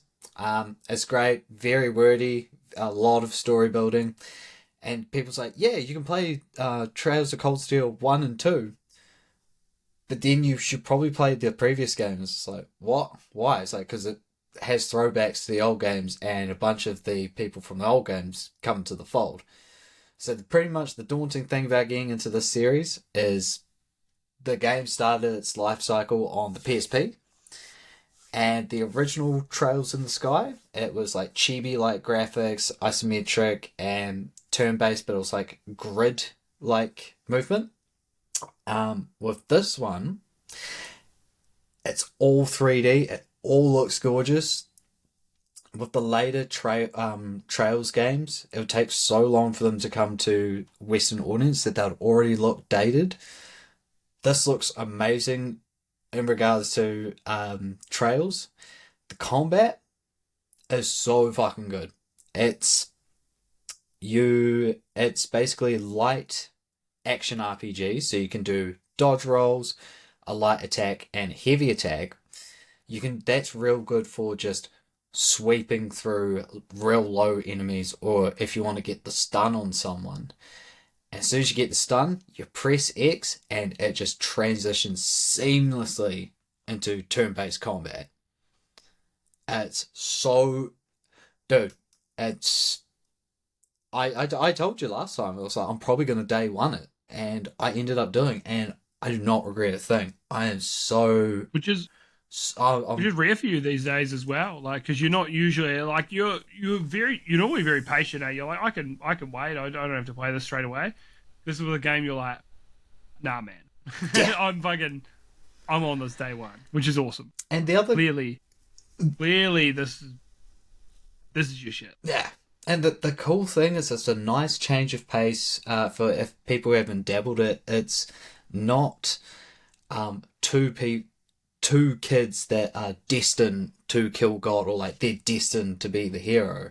The story kicks off with you got your two main protags, Estelle and Joshua, and they are becoming what is called in the game Braces, which is basically a guild of people who do jobs like requests, like someone's like, I've lost my wallet to, there's a monster down the road that's been attacking my livestock, can you please get rid of it?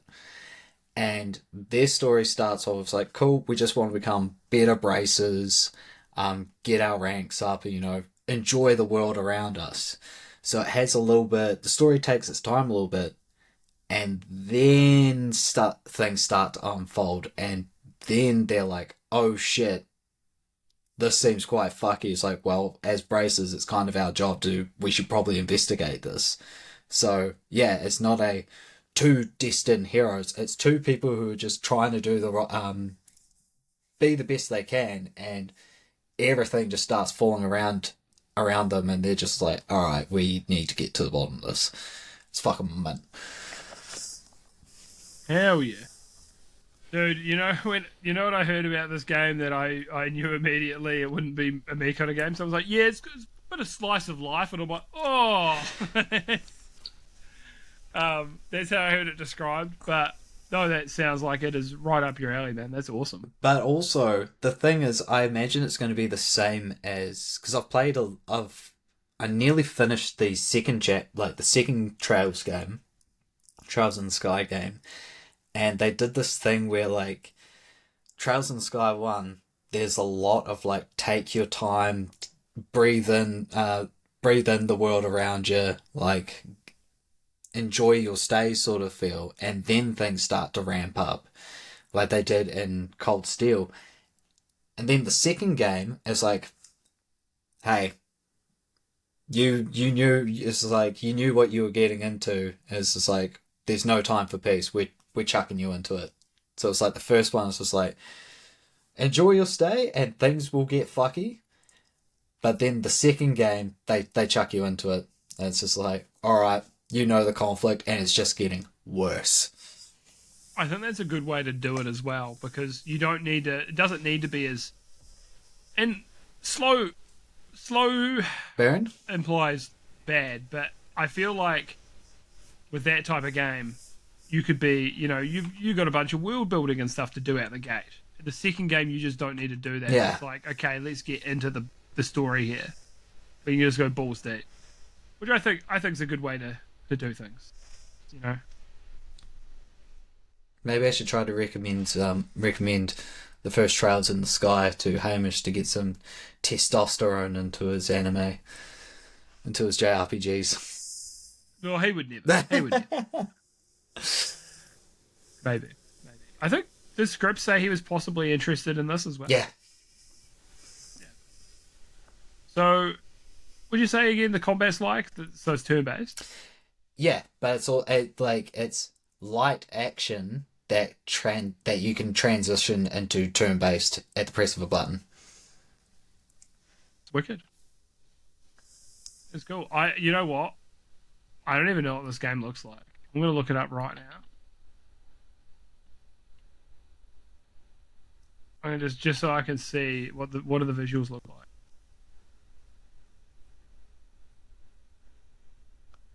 Oh, it's anime. I was aware of that. Okay. You fuck. Wicked. Have you got any more to say on it, or yeah? It's a day one, so like that's a big recommendation from me. Yeah, it's massive. This You love to see it. Dude, this series, they know how to world build. So enjoy your stay. Hell yeah. So to end this episode, I got a little Steam review. I'm not going to read the whole thing because there's a lot there, but I'll just give you a little taste of it. So this is a Deep Rock Galactic Survivor review by Kappa Chungus, that's his name, and it said, list of slurs to use against elves.